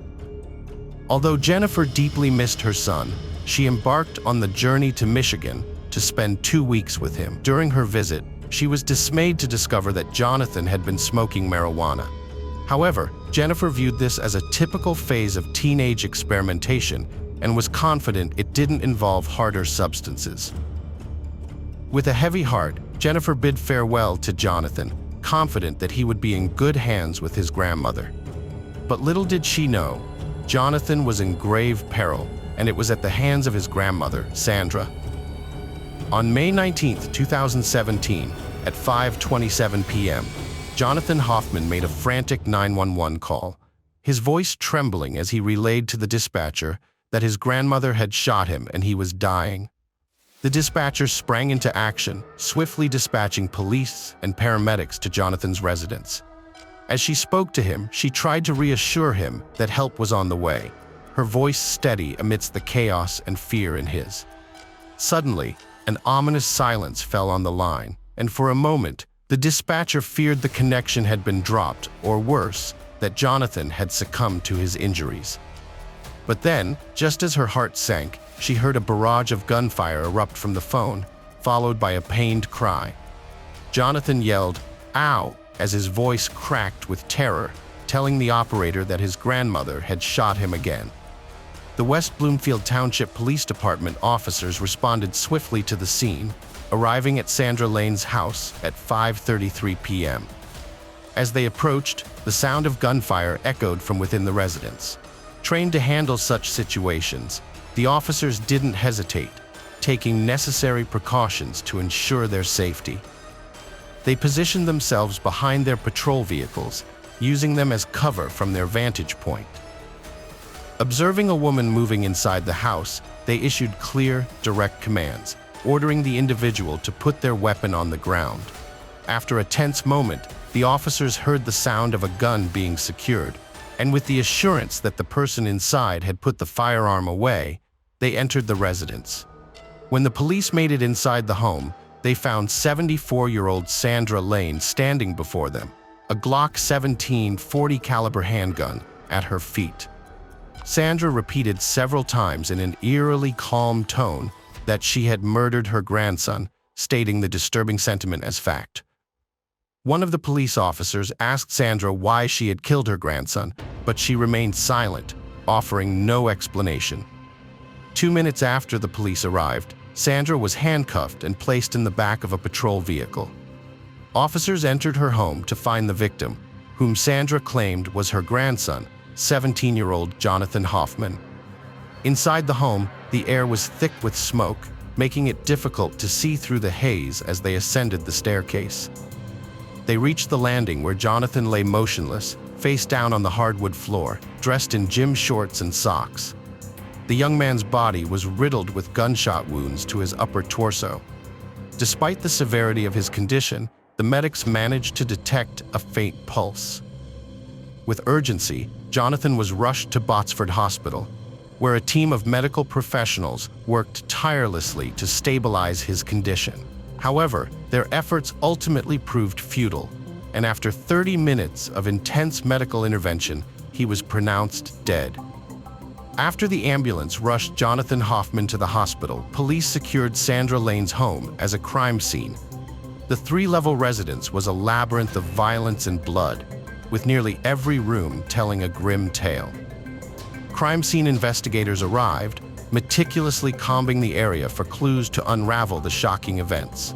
As they descended the basement staircase, they were struck by footprints in the blood-stained floor, crucial evidence carefully preserved.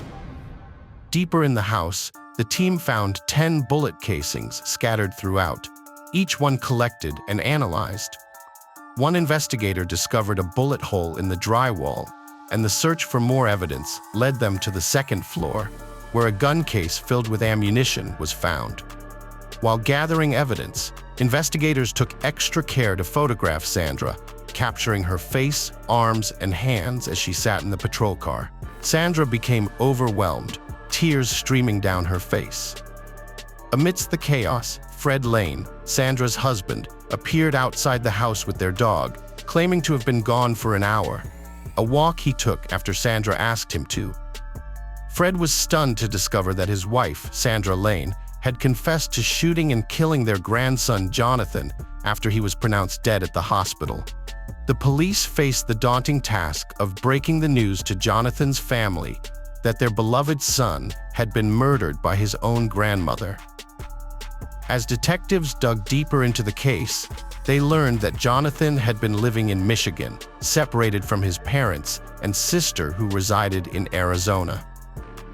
When the detectives shared the devastating news with Jennifer, informing her that her mother had taken the life of her cherished son, she was left in a state of utter disbelief. It seemed unbelievable that someone who was supposed to love and care for their grandchildren could commit such an atrocity. The fact that Jonathan was his grandmother's favorite made the tragedy even more incomprehensible, leaving everyone wondering how he met his end at Sandra's hands. As the day drew to a close, around 7:30 p.m., the police decided to take Sandra Lane to the hospital for a health evaluation, given her advanced age. While waiting in the emergency room, Sandra maintained that Jonathan had never harmed her, describing him as a kind boy who never hurt anyone. After a medical assessment, the doctors cleared Sandra of any suspicious injuries. With this, the police decided to return her to the patrol car and take her to the police department for further questioning. On May 20th, after midnight, Sandra's attorney met her at the police station before she provided her official statement to the police. Seated alongside her attorney, Sandra sought legal counsel when the detectives eventually met with them. Sandra's story took a dramatic turn at the police station. Contradicting her initial statement at the hospital, where she had claimed her grandson was not involved, she now alleged that she and Jonathan had engaged in a heated altercation involving yelling and screaming. During this confrontation, Jonathan had kicked her in the stomach, leaving her fearing for her life. According to Sandra, Jonathan's behavior had become increasingly erratic and angry of late. He would come and go from her house at all hours, frequently bringing over people she didn't care for. Furthermore, Sandra had noticed that valuables had gone missing from her home, leading her to suspect that Jonathan or his friends might be involved in theft. Sandra also mentioned that her grandson had a history of run-ins with the law. Sandra stated that Jonathan was pulled over by an officer while driving, and cannabis was found in his car. However, this didn't deter him, and he was stopped again by an officer shortly after. This time, he was found to be in possession of Adderall. Sandra also recalled an incident where she had to call 911 due to Jonathan's aggressive behavior. During that episode, he was yelling obscene remarks at her. Despite this, when the police arrived, Sandra persuaded them not to arrest him. According to Sandra, she was compelled to buy a gun due to Jonathan's behavior. Sandra alleged that everything escalated on May 18th when she accompanied Jonathan to the probation department due to his non-compliance with his probation terms. After returning home, Sandra stated that Jonathan threatened to take her car, which led to him attacking her. Since there were no witnesses to Jonathan's shooting apart from Sandra, the detectives faced a significant challenge in verifying her account. Sandra claimed self-defense, prompting the detectives to conduct a thorough investigation into the incident. Their primary concern was ensuring they didn't wrongfully send a 74-year-old frail grandmother to prison for defending herself against a violent teenage boy. The detectives examined the photo taken by crime scene investigators immediately after Sandra confessed to shooting Jonathan.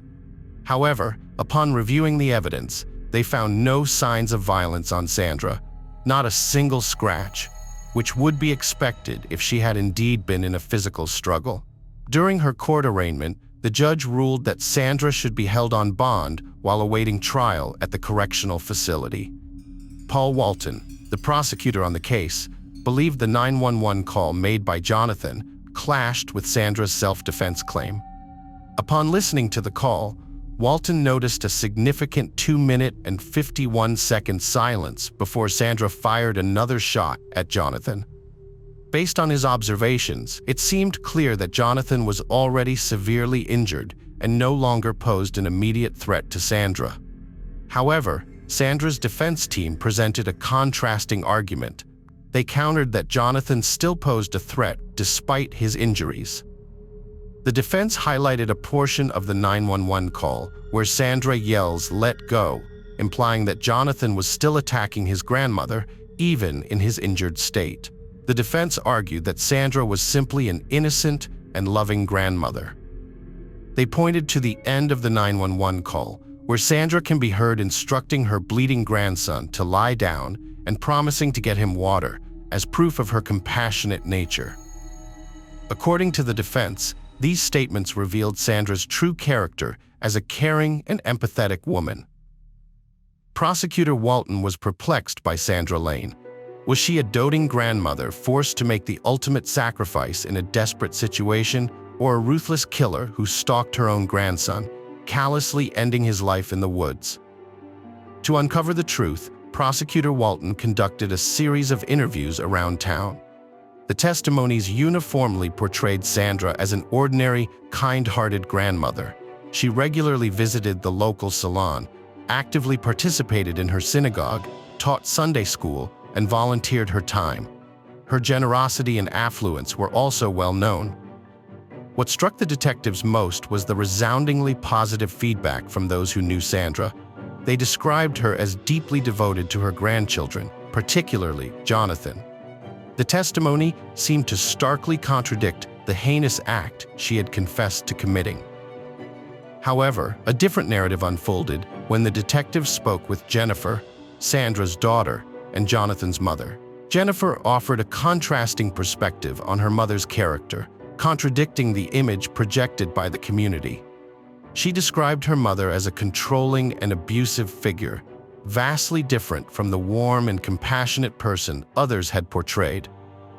According to Jennifer, her childhood was marked by constant parental fighting, with her mother physically assaulting her on multiple occasions.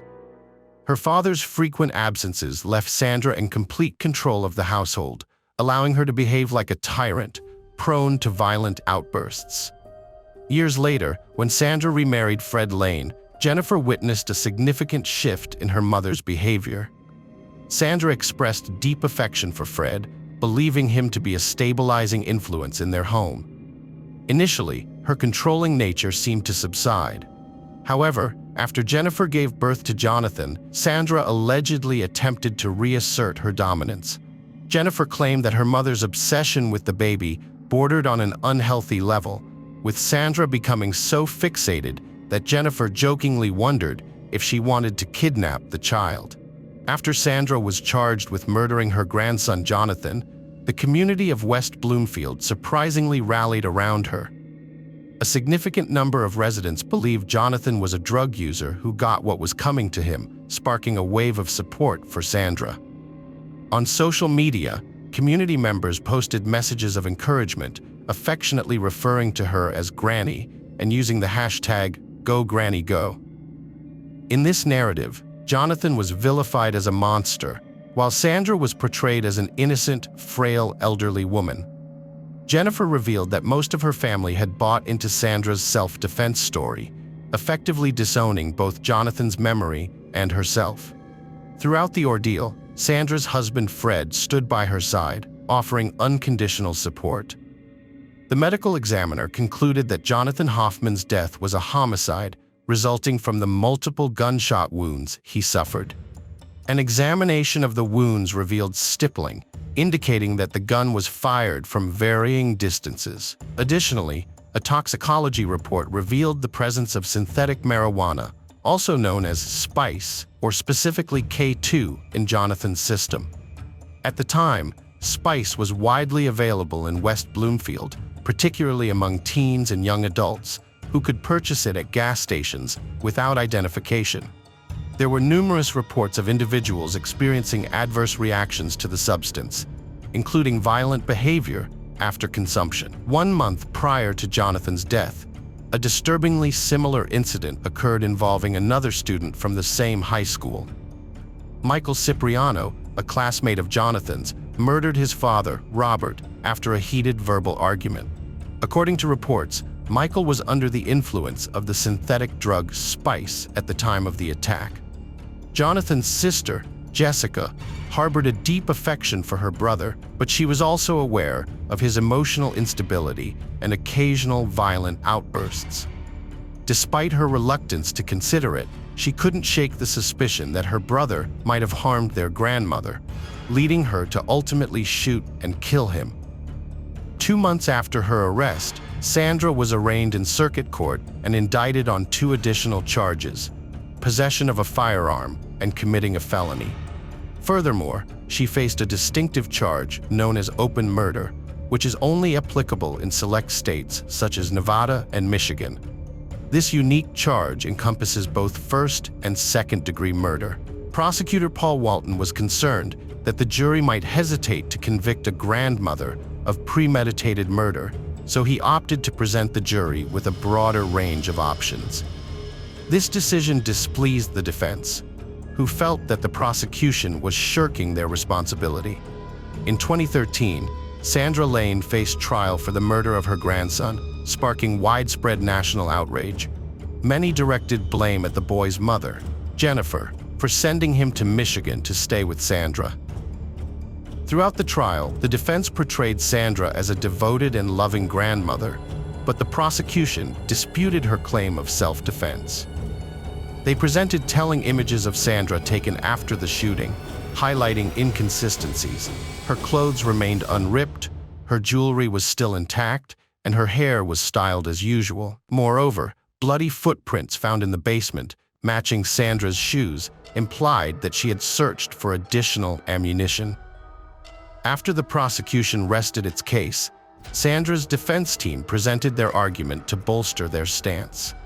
Sandra's attorney took a calculated risk by allowing her to testify on her own behalf. The attorney believed it was crucial for the jury to hear directly from Sandra herself, giving a first-hand account of the experiences she had while living with her grandson Jonathan in the months leading up to his tragic death. According to Sandra, Jonathan had a history of violent outbursts, often kicking in doors and breaking objects. On one occasion, he even shattered a computer monitor. On the day of the incident that ultimately led to Jonathan's death, Sandra alleged that he struck her in the head, leaving her feeling threatened and terrified. As a result, she decided to retrieve her gun, hoping it would serve as a deterrent to protect herself.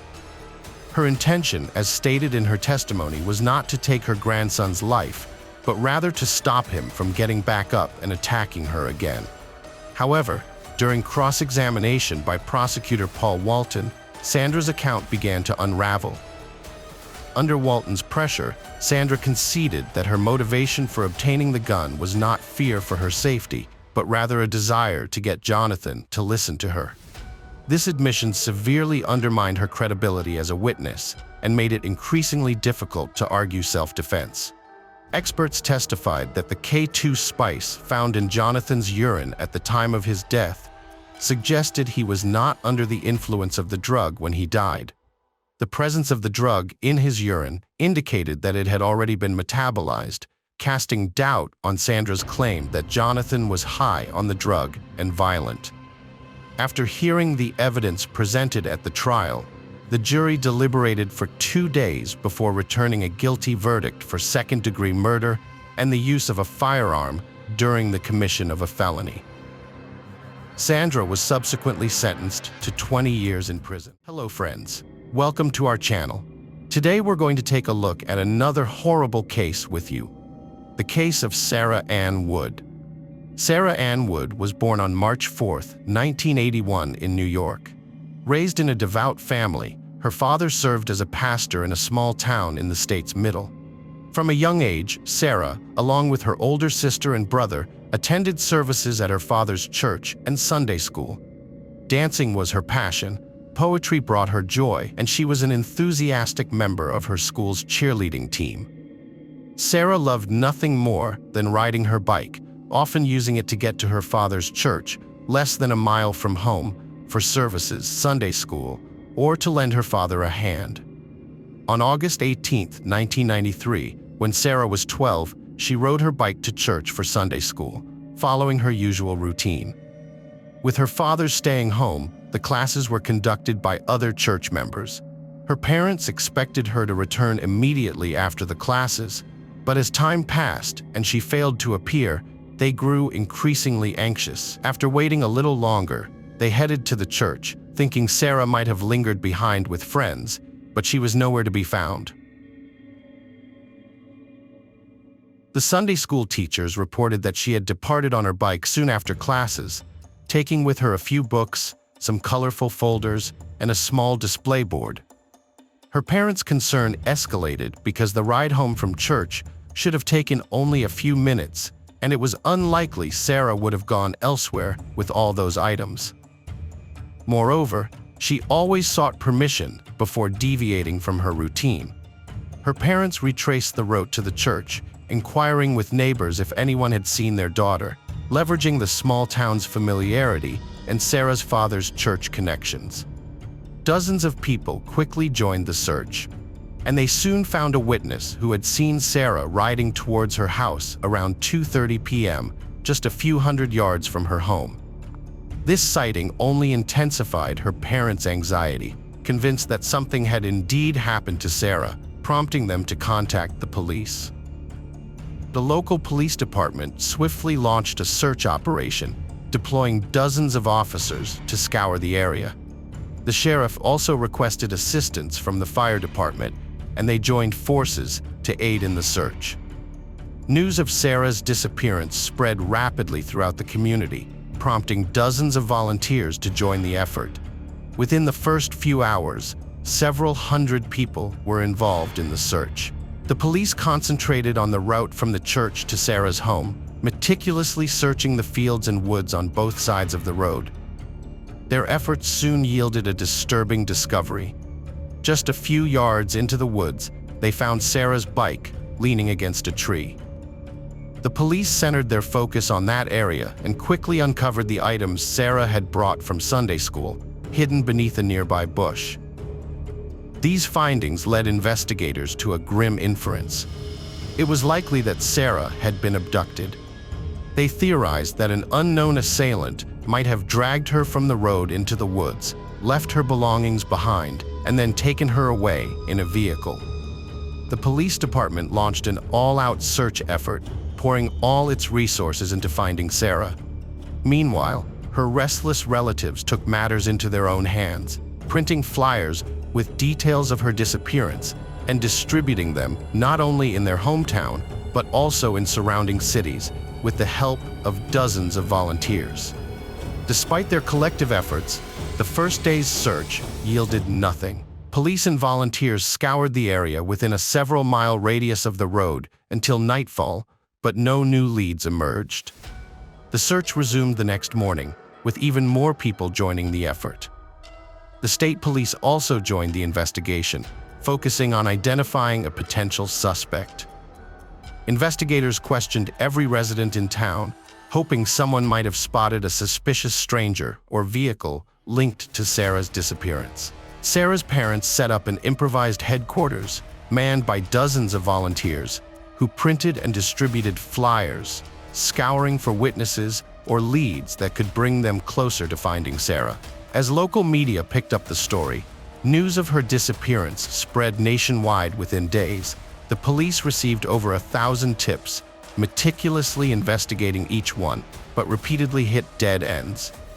Concerned residents helped the parents raise a substantial $150,000 reward for any information about Sarah's whereabouts.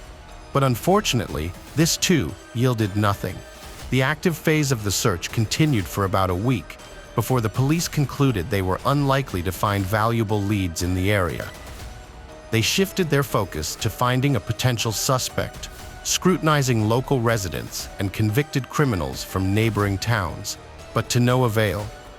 Sarah's disappearance was featured on 2 popular national television shows, triggering a new wave of tips. Her parents made regular appeals to the public through the media, pleading for any information about their daughter's whereabouts, but her fate remained a mystery. This continued for nearly 6 months, until a surprising breakthrough occurred. On the morning of January 7, 1994, 12-year-old Rebecca left her home in a small Massachusetts town and set out on her walk to school. As she strolled down a deserted street, she noticed a man walking alongside her. He attempted to speak, but Rebecca couldn't hear him due to her headphones. When she removed them, the man brandished a gun and warned her that if she obeyed his every command, he wouldn't harm her. He grasped her jacket, and they continued walking in the same direction. Rebecca was terrified to scream or attempt to flee, aware that even if she complied, the man might still kill her. As they walked, she quickly devised a plan. Feigning an asthma attack, she struggled to breathe and sat down on the ground. The man released her jacket, instead gripping the edge of her backpack as she continued to act as if she were suffocating. Seizing the moment, Rebecca slipped out of the backpack straps and sprinted away from her kidnapper. A few hundred yards away, she spotted several adults and rushed towards them, exclaiming that someone had just attempted to abduct her. Meanwhile, the kidnapper sped away in his car, taking Rebecca's backpack with him. One of the witnesses took it upon himself to tail the kidnapper in his own vehicle. After a few minutes, the witness pulled over at the nearest gas station and alerted the police. The witness was able to provide a partial license plate number and the car's model, while Rebecca gave a detailed description of the kidnapper's appearance. The police promptly launched a search for the vehicle, scouring databases for matching cars.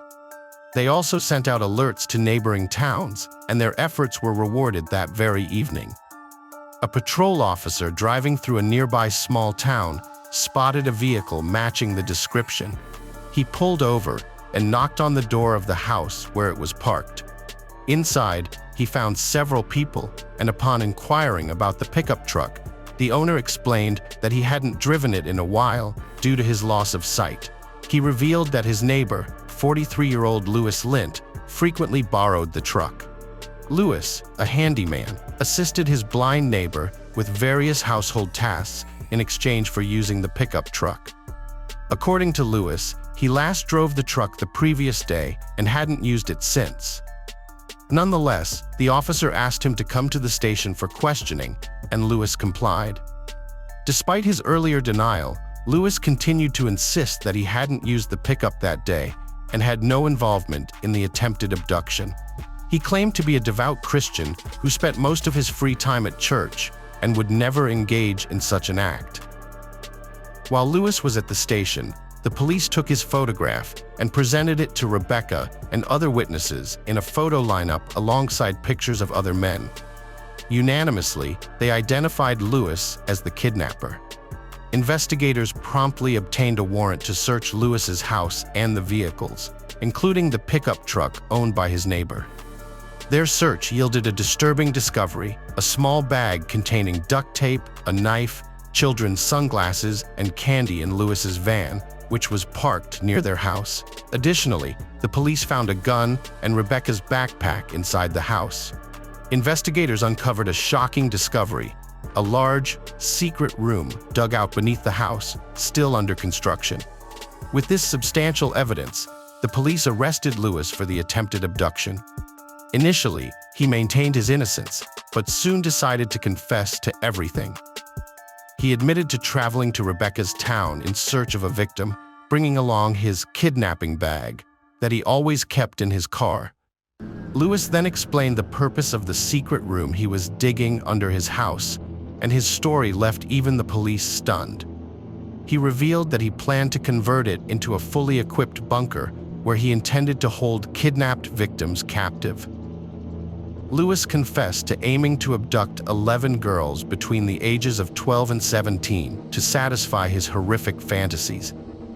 He added that until the room was completed, he didn't plan to keep his victims there for long, intending to kill them within a few days. In Lewis's house, the police also found a list of several names. Upon identifying these individuals, they realized they were all children living in close proximity to Lewis's home. Following his confession, Lewis was placed in jail awaiting trial for attempted abduction. Investigators continued to visit him to gather additional information, and during one of these visits, he unexpectedly confessed to another crime. Lewis revealed that 4 years prior, in October 1990, he was working as a janitor at a movie theater in the same town where he later attempted to kidnap Rebecca. On the evening of October 22nd, he left work and spotted 12-year-old James Bernardo riding his bike near the parking lot. Lewis instantly decided to abduct him, intending to assault him. Lewis offered James $5 to help set up chairs in the movie theater, and the boy agreed. Lewis led him to the empty theater where he bound him. He then drove his van closer to the entrance, dragged the boy and his bike inside, and took him to his home. He left the boy there and drove to a nearby lake to dispose of the bike by throwing it into the water. Lewis returned home and attempted to assault the boy, but was unsuccessful. Frustrated, he decided to dispose of the victim. He dragged him into his van and drove to a neighboring state, where he murdered the boy and left the body in the forest. A hunter soon discovered the body and reported it to the police. However, despite their efforts, detectives were unable to identify the culprit over the course of several years. Now, upon comparing Lewis's statement with the case materials, investigators discovered that he had provided an astonishing number of facts and details about the crime that perfectly mirrored reality. Following Lewis's confession, news of his case spread like wildfire throughout the country. Within just a few days, police realized they were dealing with a man who not only had attempted to abduct a girl and was building a secret bunker for other victims, but had also confessed to a murder that no one had suspected him of. New York investigators searching for Sarah Wood soon caught wind of Lewis's case. They delved into the details of Rebecca's attempted abduction and requested more information about Lewis himself. Interestingly, profilers had previously created a profile of Sarah's potential abductor, and Lewis seemed to fit it remarkably well. The investigators decided to pay him a visit and headed to the prison. During the interrogation, he revealed that frequent visits to the neighboring state were motivated by close family ties. Lewis also admitted that he would often drive through small towns in search of victims, and on August 18, 1993, he spotted Sarah walking along the road with her bike. According to his statement, he pulled up beside her, got out of the car, and forced her into the van at gunpoint. He then tied her up, dragged her belongings and bike into the nearby woods to conceal them, and drove her hundreds of miles to the mountains. In a remote area by a large lake, he assaulted and killed her, eventually burying her body in a hole. The police launched an extensive search effort around the lake, mobilizing hundreds of volunteers, park rangers, and the military. However, the vast size of the lake posed a significant challenge, making it nearly impossible to cover the entire area, even with such a large search team. Furthermore, with months having passed since the burial, the location could have become overgrown with vegetation. After weeks of searching, they were unable to find either the body or any evidence. Detailed testimony with precise details of the abduction was sufficient to charge Lewis with the murders of both Sarah and 12-year-old James. In January 1995, Lewis was sentenced to 17 to 20 years in prison for the attempted abduction of Rebecca. The following June, the trial for James's murder began, and Lewis pleaded guilty before the judge. He confided in his lawyer that he wanted to confess to Sarah's murder immediately, but when he entered the courtroom and saw her parents, he abruptly changed his mind. However, just 9 days later, when he was brought into an empty courtroom, he finally admitted his guilt. Despite this, he persisted in refusing to disclose the burial site, ignoring the desperate pleas from Sarah's parents. The prosecution offered Lewis a deal in exchange for information about Sarah's whereabouts. In return, they promised to serve his sentence in a state prison instead of a federal prison, as Lewis had requested. He agreed and began collaborating with investigators. Lewis identified a specific area near the lake and even sketched a rough map. Although the police wanted to take him along on the search, his lawyer cautioned against it. Undeterred, the police organized extensive searches in this area, braving the snow and freezing temperatures, with the help of hundreds of volunteers and heavy equipment. Despite their efforts, they were still unable to find Sarah.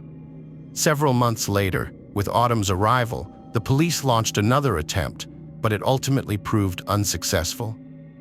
Throughout this period, detectives endeavored to extract more specific information from Lewis, but he persistently refused to divulge the exact location or assist the police in their search. Eventually, the prosecution opted to revoke the deal, and on April 11, 1997, Lewis was sentenced to 25 years in prison, the maximum sentence the judge could impose without the discovery of the body. The judge added that if such evidence were available, he would have certainly handed down a death sentence. During the trial, Lewis's lawyer attempted to mitigate the punishment in all three cases without disputing his client's guilt. He argued that Lewis suffered from an unidentified mental disorder, citing claims of hearing voices in his head and alleged protection by aliens. However, experts found no evidence of any mental disease and concluded that Lewis was likely feigning these symptoms to avoid severe punishment. After the verdict, detectives persisted in visiting Lewis in prison, hoping to coax him into revealing Sarah's burial site. His behavior was erratic, and he provided contradictory information, naming different locations. On one occasion, he claimed he wasn't ready to disclose the location because he had buried Sarah alongside another victim, and he didn't want anyone to uncover the identity of this other person. Despite the emotional pleas of Sarah's parents, who also visited Lewis in prison, he remained resolute in his silence. The detectives were also exploring Lewis's potential involvement in other unsolved cases. Having confessed to the abductions of Sarah and James, the police had little doubt that he had additional victims. Almost immediately after his arrest, they uncovered another attempted abduction he had made several years prior. Lewis had tried to grab a girl off the street, but her father intervened, and they reported the incident to the police, although detectives couldn't identify the perpetrator until Lewis's photo appeared in the news. Lewis was also suspected of being involved in 4 unsolved disappearances between 1985 and 1992, and investigators concluded that he had the capability to commit these crimes, but no evidence was found, and Lewis refused to confess. Despite this, his story didn't end there. Detectives continued to visit him after his sentencing, hoping he would reveal Sarah's whereabouts or confess to other crimes. However, it wasn't until 2013 that Lewis suddenly had a change of heart and confessed to another murder.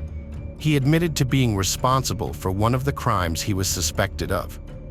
According to Lewis, on November 6, 1992, he abducted a 16-year-old teenager with developmental disabilities who was riding a bike to his grandmother's house. He claimed to have forced the boy into his van, then killed him and dumped his body in a lake. Investigators confirmed his involvement based on his detailed description of the events, although official charges in the case have yet to be filed against him to this day. Currently, Lewis is 73 years old and remains incarcerated for 2 murders and an attempted abduction.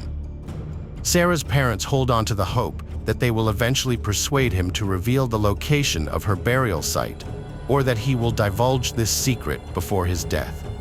In memory of Sarah, her relatives also organize an annual bike ride.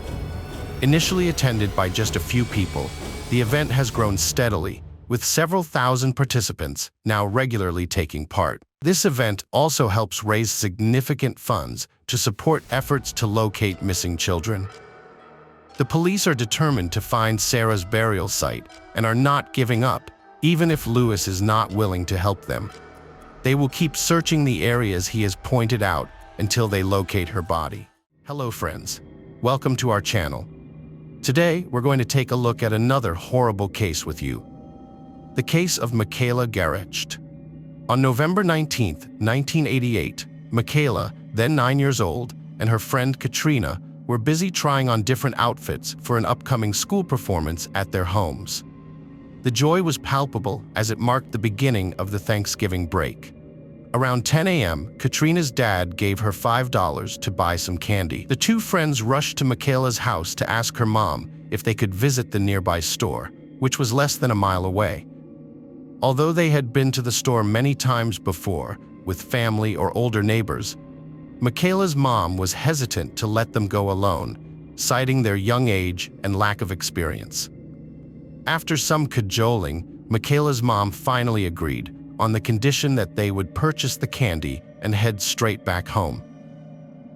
As Michaela was her parents' long-awaited first child, a true miracle, her mom was particularly concerned about her safety. Despite her reservations, Michaela's mom believed that nothing bad would happen, given the store's proximity and their plan to ride their scooters there. Michaela raced back to Katrina's house. They planned to use 2 scooters, so Katrina took hers and borrowed another one from her brother. They went to the store, parked their scooters nearby, and went inside to make their purchases. When they came out, they got engrossed in conversation and completely forgot about their scooters. They started walking home but quickly realized their mistake and returned to where they had left the scooters. That's when they noticed Michaela's scooter was missing.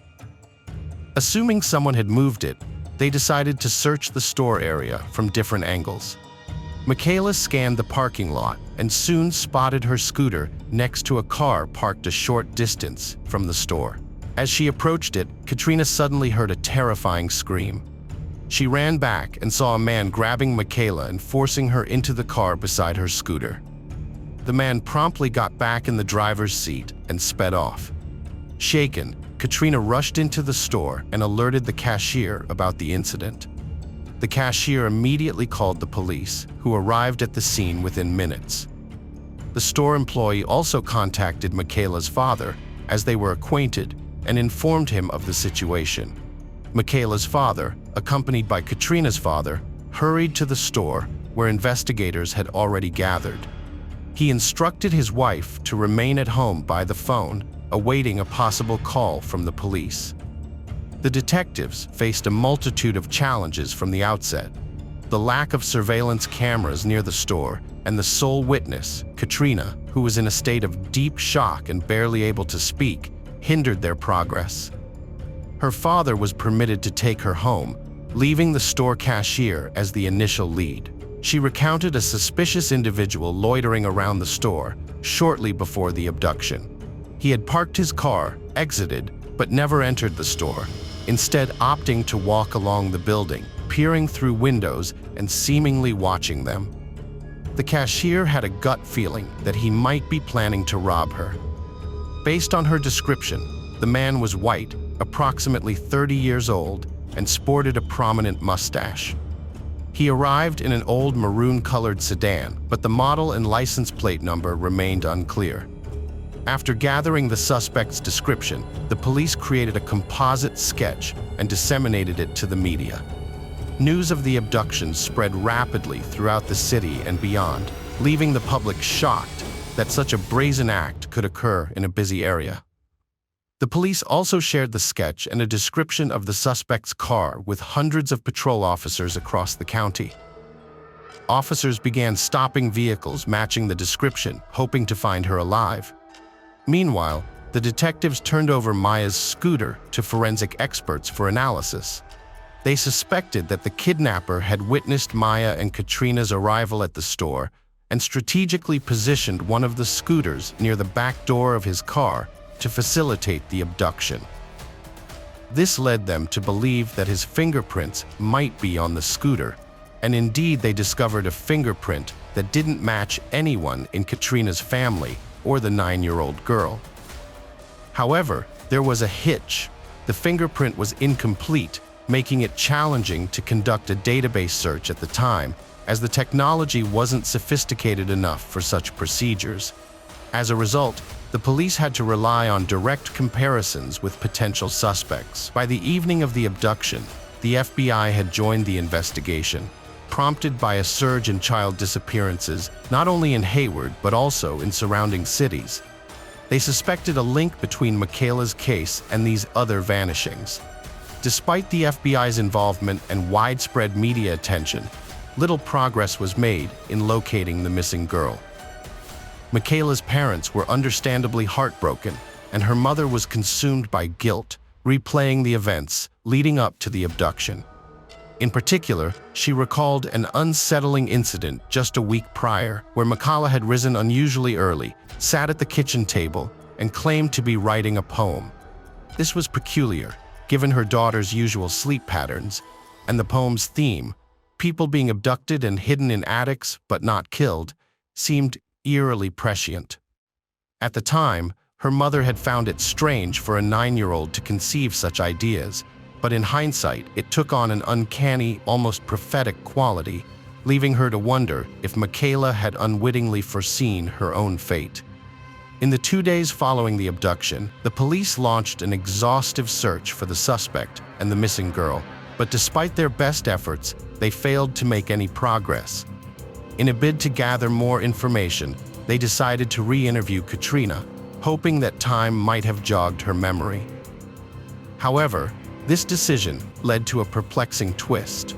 The girl who witnessed the abduction and the cashier provided contradictory descriptions of the kidnapper's appearance. Katrina described the man as around 20 years old, with long, unkempt, light-colored hair that reached his shoulders and a face covered in pimples.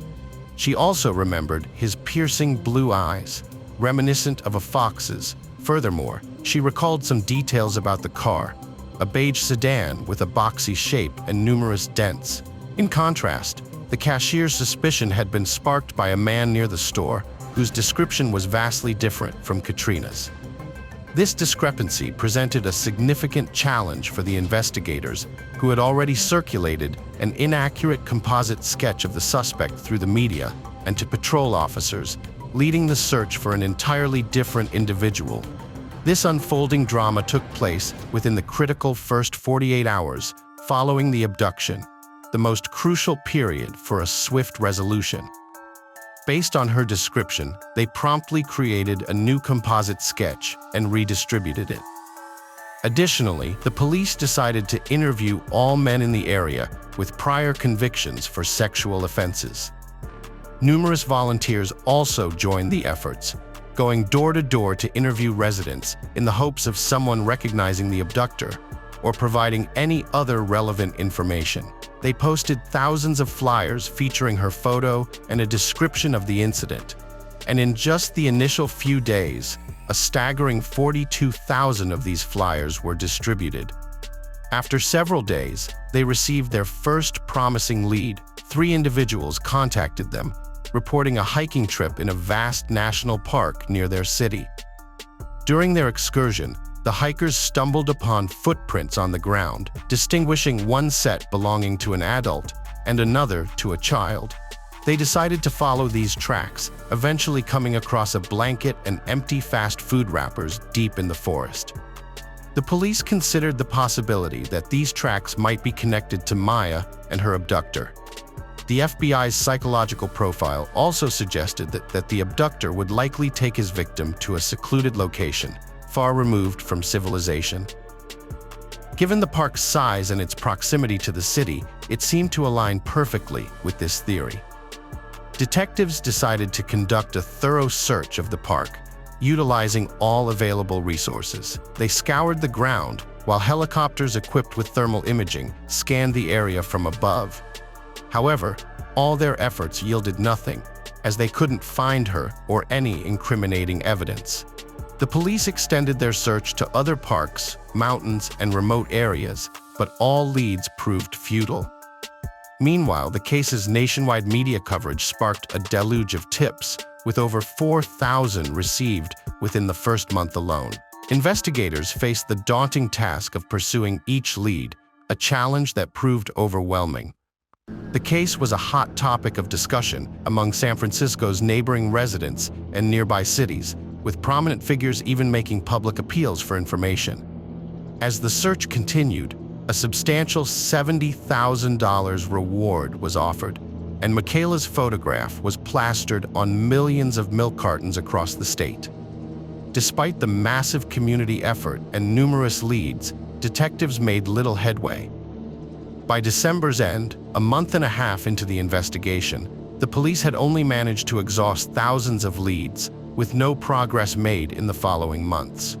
Still, the police, along with Michaela's mother, who had launched her own investigation, studying similar cases and searching for possible suspects, persisted in their efforts, holding on to the hope that Michaela was still alive, being held captive by her abductor. In 1991, detectives focused on 43-year-old Timothy Binder, and the deeper they dug into his background, the more disturbing it became. Before Michaela's abduction, Binder was already under police suspicion due to his odd behavior. He had been sending gifts, letters, and money to several young girls, with some of these letters featuring highlighted Bible passages that included phrases like, "I have chosen you," and "be with me." Parents of some of these girls grew concerned and reported him to the police, which led to an interrogation of Binder. He claimed he was simply trying to befriend these girls, thinking they were lonely. However, the investigation uncovered a worrying history. In 1985, Binder was fired from his job in Child Protective Services in Colorado for collecting personal information about young girls and then sending them gifts and letters. A search of his van revealed many photographs of children and Bible passages decorating the interior. Additionally, Binder had previously been arrested for trying to lure two girls into his van, although no charges were filed. Furthermore, he regularly visited local cemeteries, spending an unusual amount of time at the graves of young girls. 6 months before Michaela was abducted, a 7-year-old girl named Amber vanished in the same area. Binder got in touch with Amber's mother, offering to help and frequently visiting her home. He even sent a letter to the police, predicting that the next girl to go missing would be 9 years old. Months later, Michaela, who was also 9, was abducted. After she disappeared, Binder contacted her mother repeatedly, visited her home, and offered his assistance. But the disturbing pattern continued. In early December 1988, Binder sent a Christmas card to an FBI profiler he had spoken to before, and the card showed a girl holding up 4 fingers. Shortly after, a 4-year-old girl went missing in the same town. Despite these disturbing circumstances, which comprised circumstantial evidence, detectives secured a search warrant for Binder's home, where he resided with his wife. Unfortunately, their search yielded no concrete leads linking him to the abductions. When news of Binder's peculiar behavior hit the newspapers, the public began to suspect he might be a serial killer, resulting in harassment and attacks on him and his family. He subsequently sued the city authorities for disseminating misinformation and emerged victorious. Detectives persisted in investigating Binder for several months, but ultimately concluded that there was no concrete evidence implicating him in these crimes. Some detectives believed that he posed no threat to children, and his unusual behavior might have been unrelated to these cases. Consequently, the police shifted their focus towards alternative suspects. A new substantial lead did not emerge until December 1992, 4 years after Michaela's disappearance. An inmate from Indiana, serving time for robbery, contacted the police, claiming to know the identity of her abductor. He stated that he had helped bury her body in the same park where traces of evidence had been discovered. Initially, investigators showed little interest in this tip, but when the inmate wrote a letter to a prominent San Francisco newspaper, the police faced harsh criticism, and under public pressure, they reluctantly decided to interview him. He promised not only to pinpoint Michaela's exact burial site, but also to lead them directly to the killer. The inmate was transferred to California, where he collaborated with the police on a search mission. He claimed that the body was buried in a gladiolus field, and the officers devoted all their resources to scouring that area. The search lasted 8 hours until the inmate unexpectedly confessed that he had fabricated the entire story.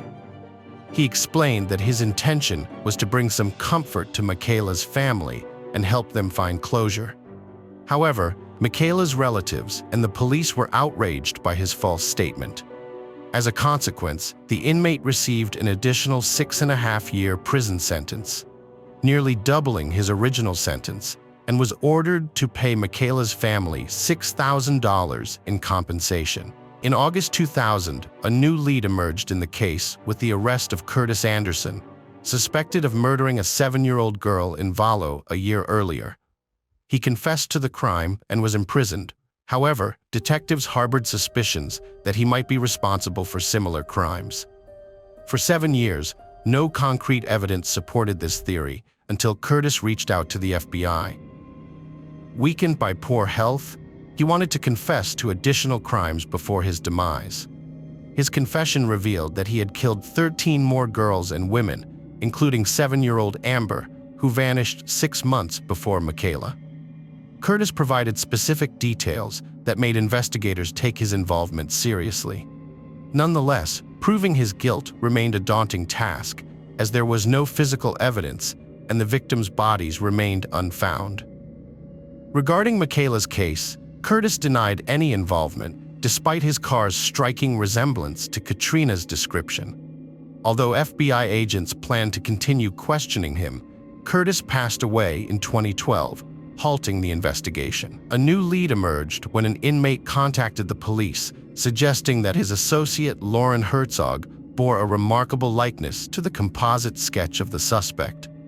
Detectives were intrigued, given Lauren and his partner's conviction for multiple murders they committed together. Although suspected of killing 19 people, investigators could only prove some of these crimes. Notably, Lauren had taken his own life in prison a month before the inmate came forward. Undeterred, the police investigated Lauren's potential involvement.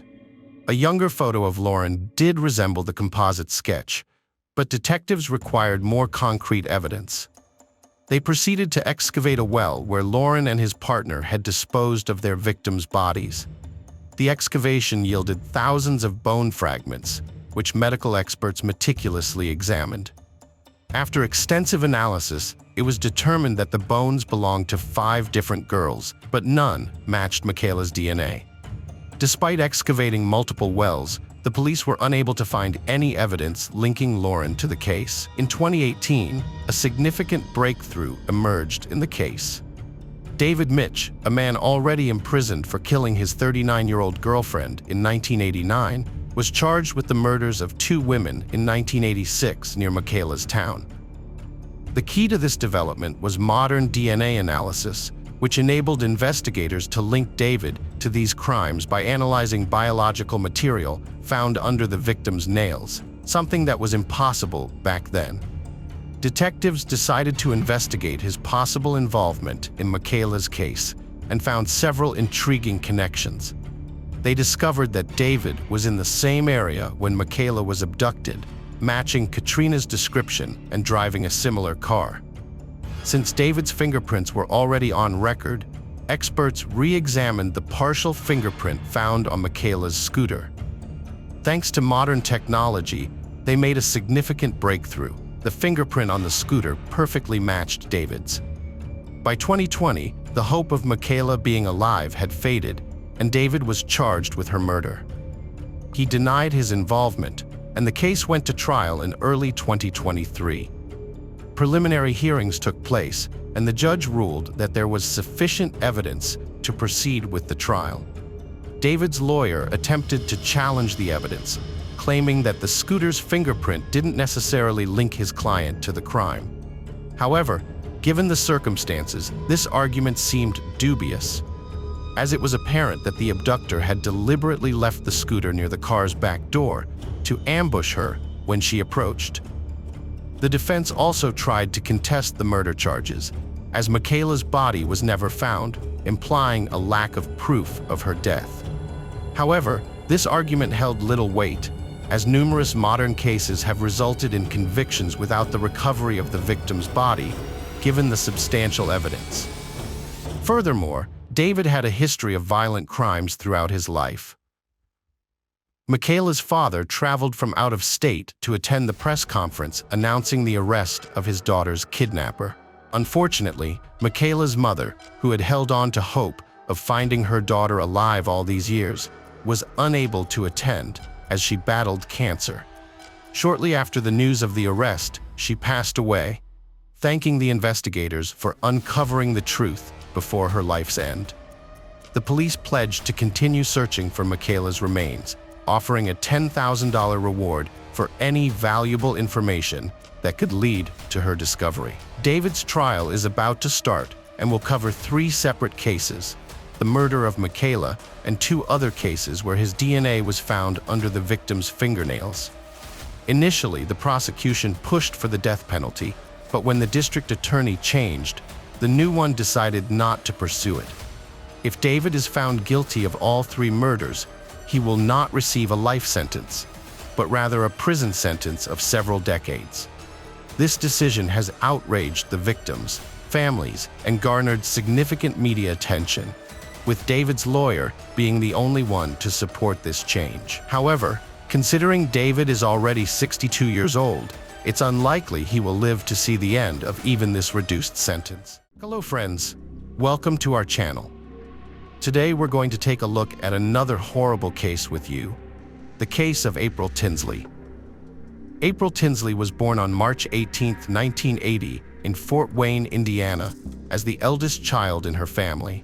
She attended elementary school and was involved in the local church's children's choir, but her true passion was socializing with friends, exploring the neighborhood, and simply enjoying herself. On Friday, April 1st, 1988, 8-year-old April returned home from school early, eager to start her afternoon adventures. After lunch, she asked her mom if she could visit her friend Nicole, who lived just a few hundred yards away. Her mom consented, as she had many times before. Nicole's house was a short, familiar walk away, and their neighborhood was considered a safe haven. As April set off, her mom reminded her to call as soon as she arrived at the Coles house and handed her an umbrella, anticipating the impending rain. A few minutes later, April called her mom from the Coles house, and her mom instructed her to be back home by 4 p.m. However, when the appointed time came and went, April still hadn't returned. Her mom began to worry that she might get caught in the rain and called Nicole's house. Nicole's mom answered, saying that April and her daughter had gone to play at a nearby playground. While they were there, it started to rain, and April realized she had left her umbrella at Nicole's house. April told Nicole she would walk to her house, retrieve the umbrella, and then head home, as she had promised her mom. Nicole, on the other hand, decided to visit another friend's house, and the girls went their separate ways. However, when Nicole's mom informed April's mom that April never stopped by to get the umbrella, despite leaving the playground almost an hour ago, April's mom immediately grew concerned. She alerted her husband that their daughter was missing, and they set out to search for her. Several neighbors joined in upon hearing about April's disappearance, and together they combed all the streets connecting Nicole's house, the playground, and their home. But they found no sign of her. The parents then decided to contact the police. Officers arrived at the Tinleys' home, obtaining a photo and description of April, and promptly launched a search effort. Within hours, dozens of neighbors joined the search party, eager to help the family locate their daughter. The search area spanned several miles around April's usual route, but despite their efforts, no signs of her were found. As night descended, the police began to suspect that they were likely dealing with a kidnapping, reasoning that if April had simply gotten lost, she would have been located by now. It was as if she had disappeared into thin air. The next day, the search area was broadened, and news of April's disappearance swept through the city. Despite an influx of police and volunteers joining the effort, they still couldn't find her or any leads. This continued for 3 days until April 4th, when a jogger phoned 911, reporting a disturbing discovery. While running along a road about 20 meters from April's home, he had noticed something peculiar in a ditch. As he drew closer, he realized it was a human body. The police rushed to the scene and confirmed the worst. It was April Tinsley. She was fully clothed, except for one shoe. Officers couldn't find any obvious signs of trauma on her body, but they were almost certain she had been murdered. They theorized that an unknown perpetrator had killed her elsewhere, then brought her to this field and left her body in a ditch. Police also discovered an adult toy nearby, although they weren't sure if it was linked to the case. Later, they found April's second shoe lying on the other side of the road, a few hundred yards from her body. Medical experts determined that April's death was caused by asphyxiation, and she had also been sexually assaulted. They established that her death had occurred within the 48 hours preceding the discovery of her body, indicating that the perpetrator had held her captive for some time. Although forensic science and DNA analysis were still in their infancy, experts managed to collect evidence from the body. However, the lack of a DNA database at the time meant detectives had to rely on new leads. Fortunately, they didn't have to wait long after the body was found. Investigators appealed to the public through the media, and numerous tips were received. Two tips, in particular, caught their attention. One individual contacted the police, reporting that he had driven past the field where April's body was found and noticed an old blue pickup truck parked on the side of the road. Investigators believed it could belong to the killer, and the witness might have seen it when the perpetrator dumped April's body in the ditch, making this lead even more valuable. A woman living along the route from the playground to Nicole's house reported seeing a girl resembling April on the day of her disappearance. According to the witness, as the girl walked along the road, an old blue pickup truck pulled up beside her, and, a few seconds later, it drove away with the girl on board. Although the car obstructed her view, the witness couldn't see exactly how the girl got inside. This tip became the first significant lead for investigators, who were also provided with a description of the driver: a white man around 30 years old with blonde or ginger hair. Based on this information, police created a sketch of the suspect and distributed it to the media, along with a description of his vehicle, hoping someone would recognize him. The FBI soon joined the investigation, and together with the police, they looked into the possible involvement of all men who had previously been convicted of sexual crimes living in April's area, seeking new leads.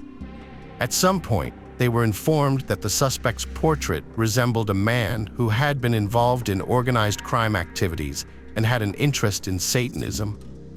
Investigators checked on this individual, but couldn't establish his involvement. However, they arrested him for another offense unrelated to April's disappearance. Police continued to pursue leads and investigate numerous individuals, but they failed to make any significant breakthroughs. This stagnant state persisted for several months, and eventually, detectives hit a dead end. Notably, during the course of the investigation, police uncovered several other crimes against children and apprehended the perpetrators, but the individual responsible for April's murder remained at large. In the following years, the case saw no major advancements, but in May 1990, a sudden and unexpected twist emerged. A teenage boy living 10 miles from where April's body was discovered found a message on his shed written from the perspective of the perpetrator.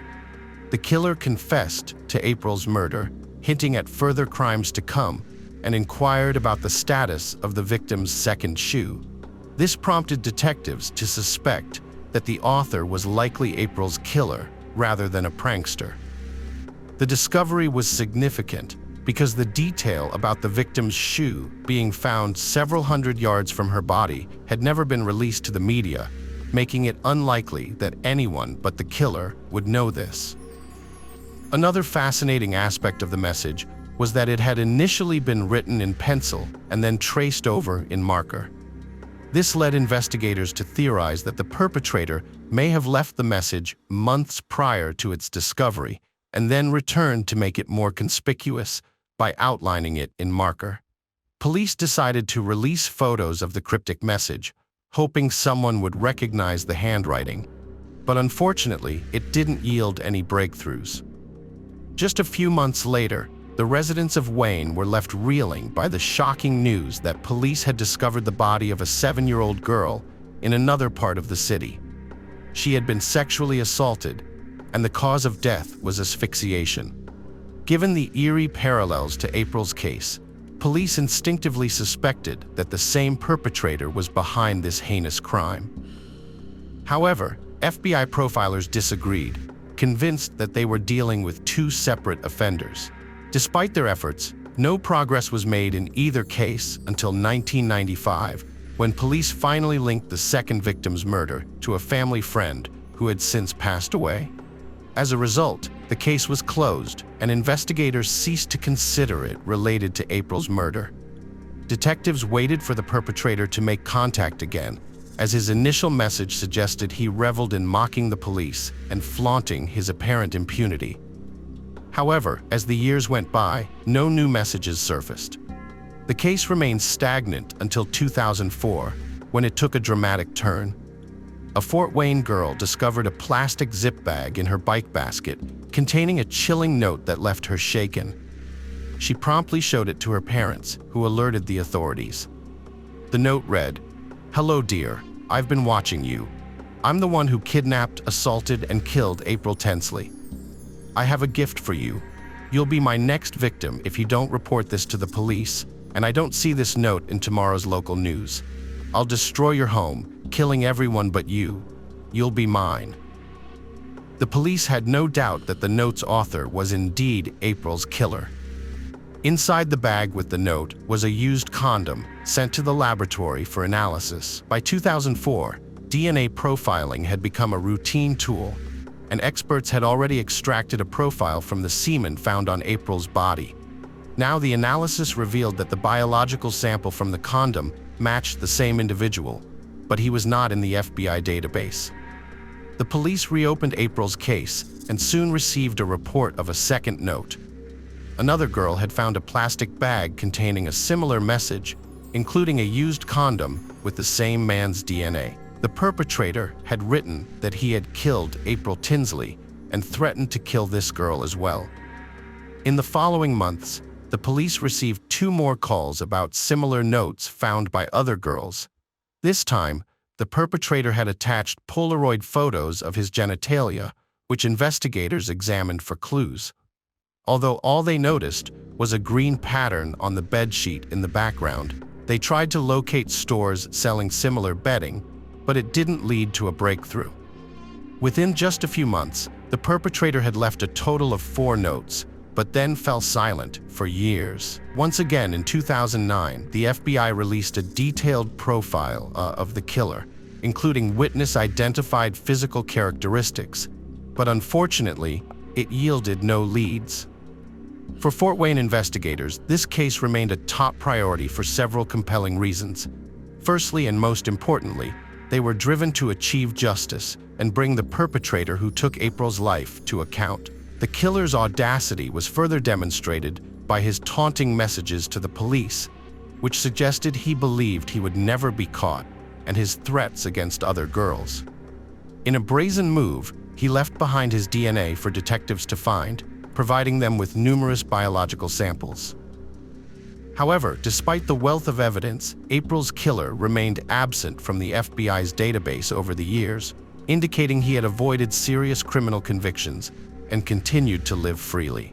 In 2012, a popular television program about unsolved crimes featured April's case, generating a fresh wave of tips, but each one ultimately led to a dead end. In 2015, detectives reopened the investigation and turned to Parabon, a company that provided law enforcement agencies with a novel service, creating portraits of individuals based on their DNA samples.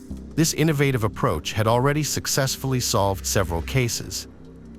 Investigators shared the portrait of the suspect in April's case online and with the media, hoping someone would recognize the person. However, luck was not on their side. and they didn't receive any valuable leads, but the police remained determined. Years later, in 2018, they contacted Parabon again, this time to explore genetic genealogy, a pioneering approach. This method involves experts taking a DNA sample and scouring publicly available genetic databases for any relatives of the DNA owner, no matter how distant. They typically find thousands of people, then study their family trees to identify someone who matches the perpetrator's criteria, such as gender, age, location at the time of the crime, and more. The unique aspect of this method is that the DNA owner doesn't need to be in a database. They can be identified solely through a long chain of relatives. Detectives working on April's case sent the killer's DNA sample to Parabon once again, waiting patiently for the results. The process of tracing relatives and studying their family trees was a lengthy one, requiring experts to sift through vast amounts of data over several months. Eventually, they informed the detectives that they had traced the DNA lineage to two brothers living in Fort Wayne. Now, the police had to determine which of the brothers was the killer. They placed both men under surveillance, collecting their trash in the hopes of extracting DNA samples. It wasn't long before the experts called the detectives with the long-awaited news. 30 years after the murder, they had found a perfect match. The DNA taken from the victim's body and the condoms matched the DNA of one of the brothers, 59-year-old John Miller, who lived in the small town of Grail, not far from where April's body was found. At the time of the murder, he was 29 years old and resided in the same trailer. The police decided to obtain a direct DNA sample from Miller and interrogate him. When they arrived at his trailer and asked him to accompany them to the station, he astutely guessed they were there about April Tinsley. On the way to the station, Miller engaged in small talk, appearing remarkably relaxed. At the interrogation, Miller neither denied nor contested the allegations and confessed to abducting, sexually assaulting, and murdering April. He claimed to have deliberately targeted Fort Wayne, spotting April on a deserted street and telling her to get into his car, to which she silently acquiesced. He then took her to his trailer, where he assaulted and killed her before dumping her body. Miller's lawyer advised him to plead not guilty to protract the legal process. However, he was offered a deal. In exchange for admitting guilt, the death penalty would be commuted to an 80-year prison sentence. Miller accepted the deal, admitted his guilt, and received the 80-year sentence. April's mother was disappointed that Miller escaped the death penalty, but given his advanced age, it is unlikely he will ever be released. April's father, on the other hand, thanked the investigators for their tireless efforts in finding his daughter's killer. The detectives believe Miller had a motive for wanting to be caught. He deliberately courted attention, taking risks such as leaving DNA samples at the crime scene. They suspected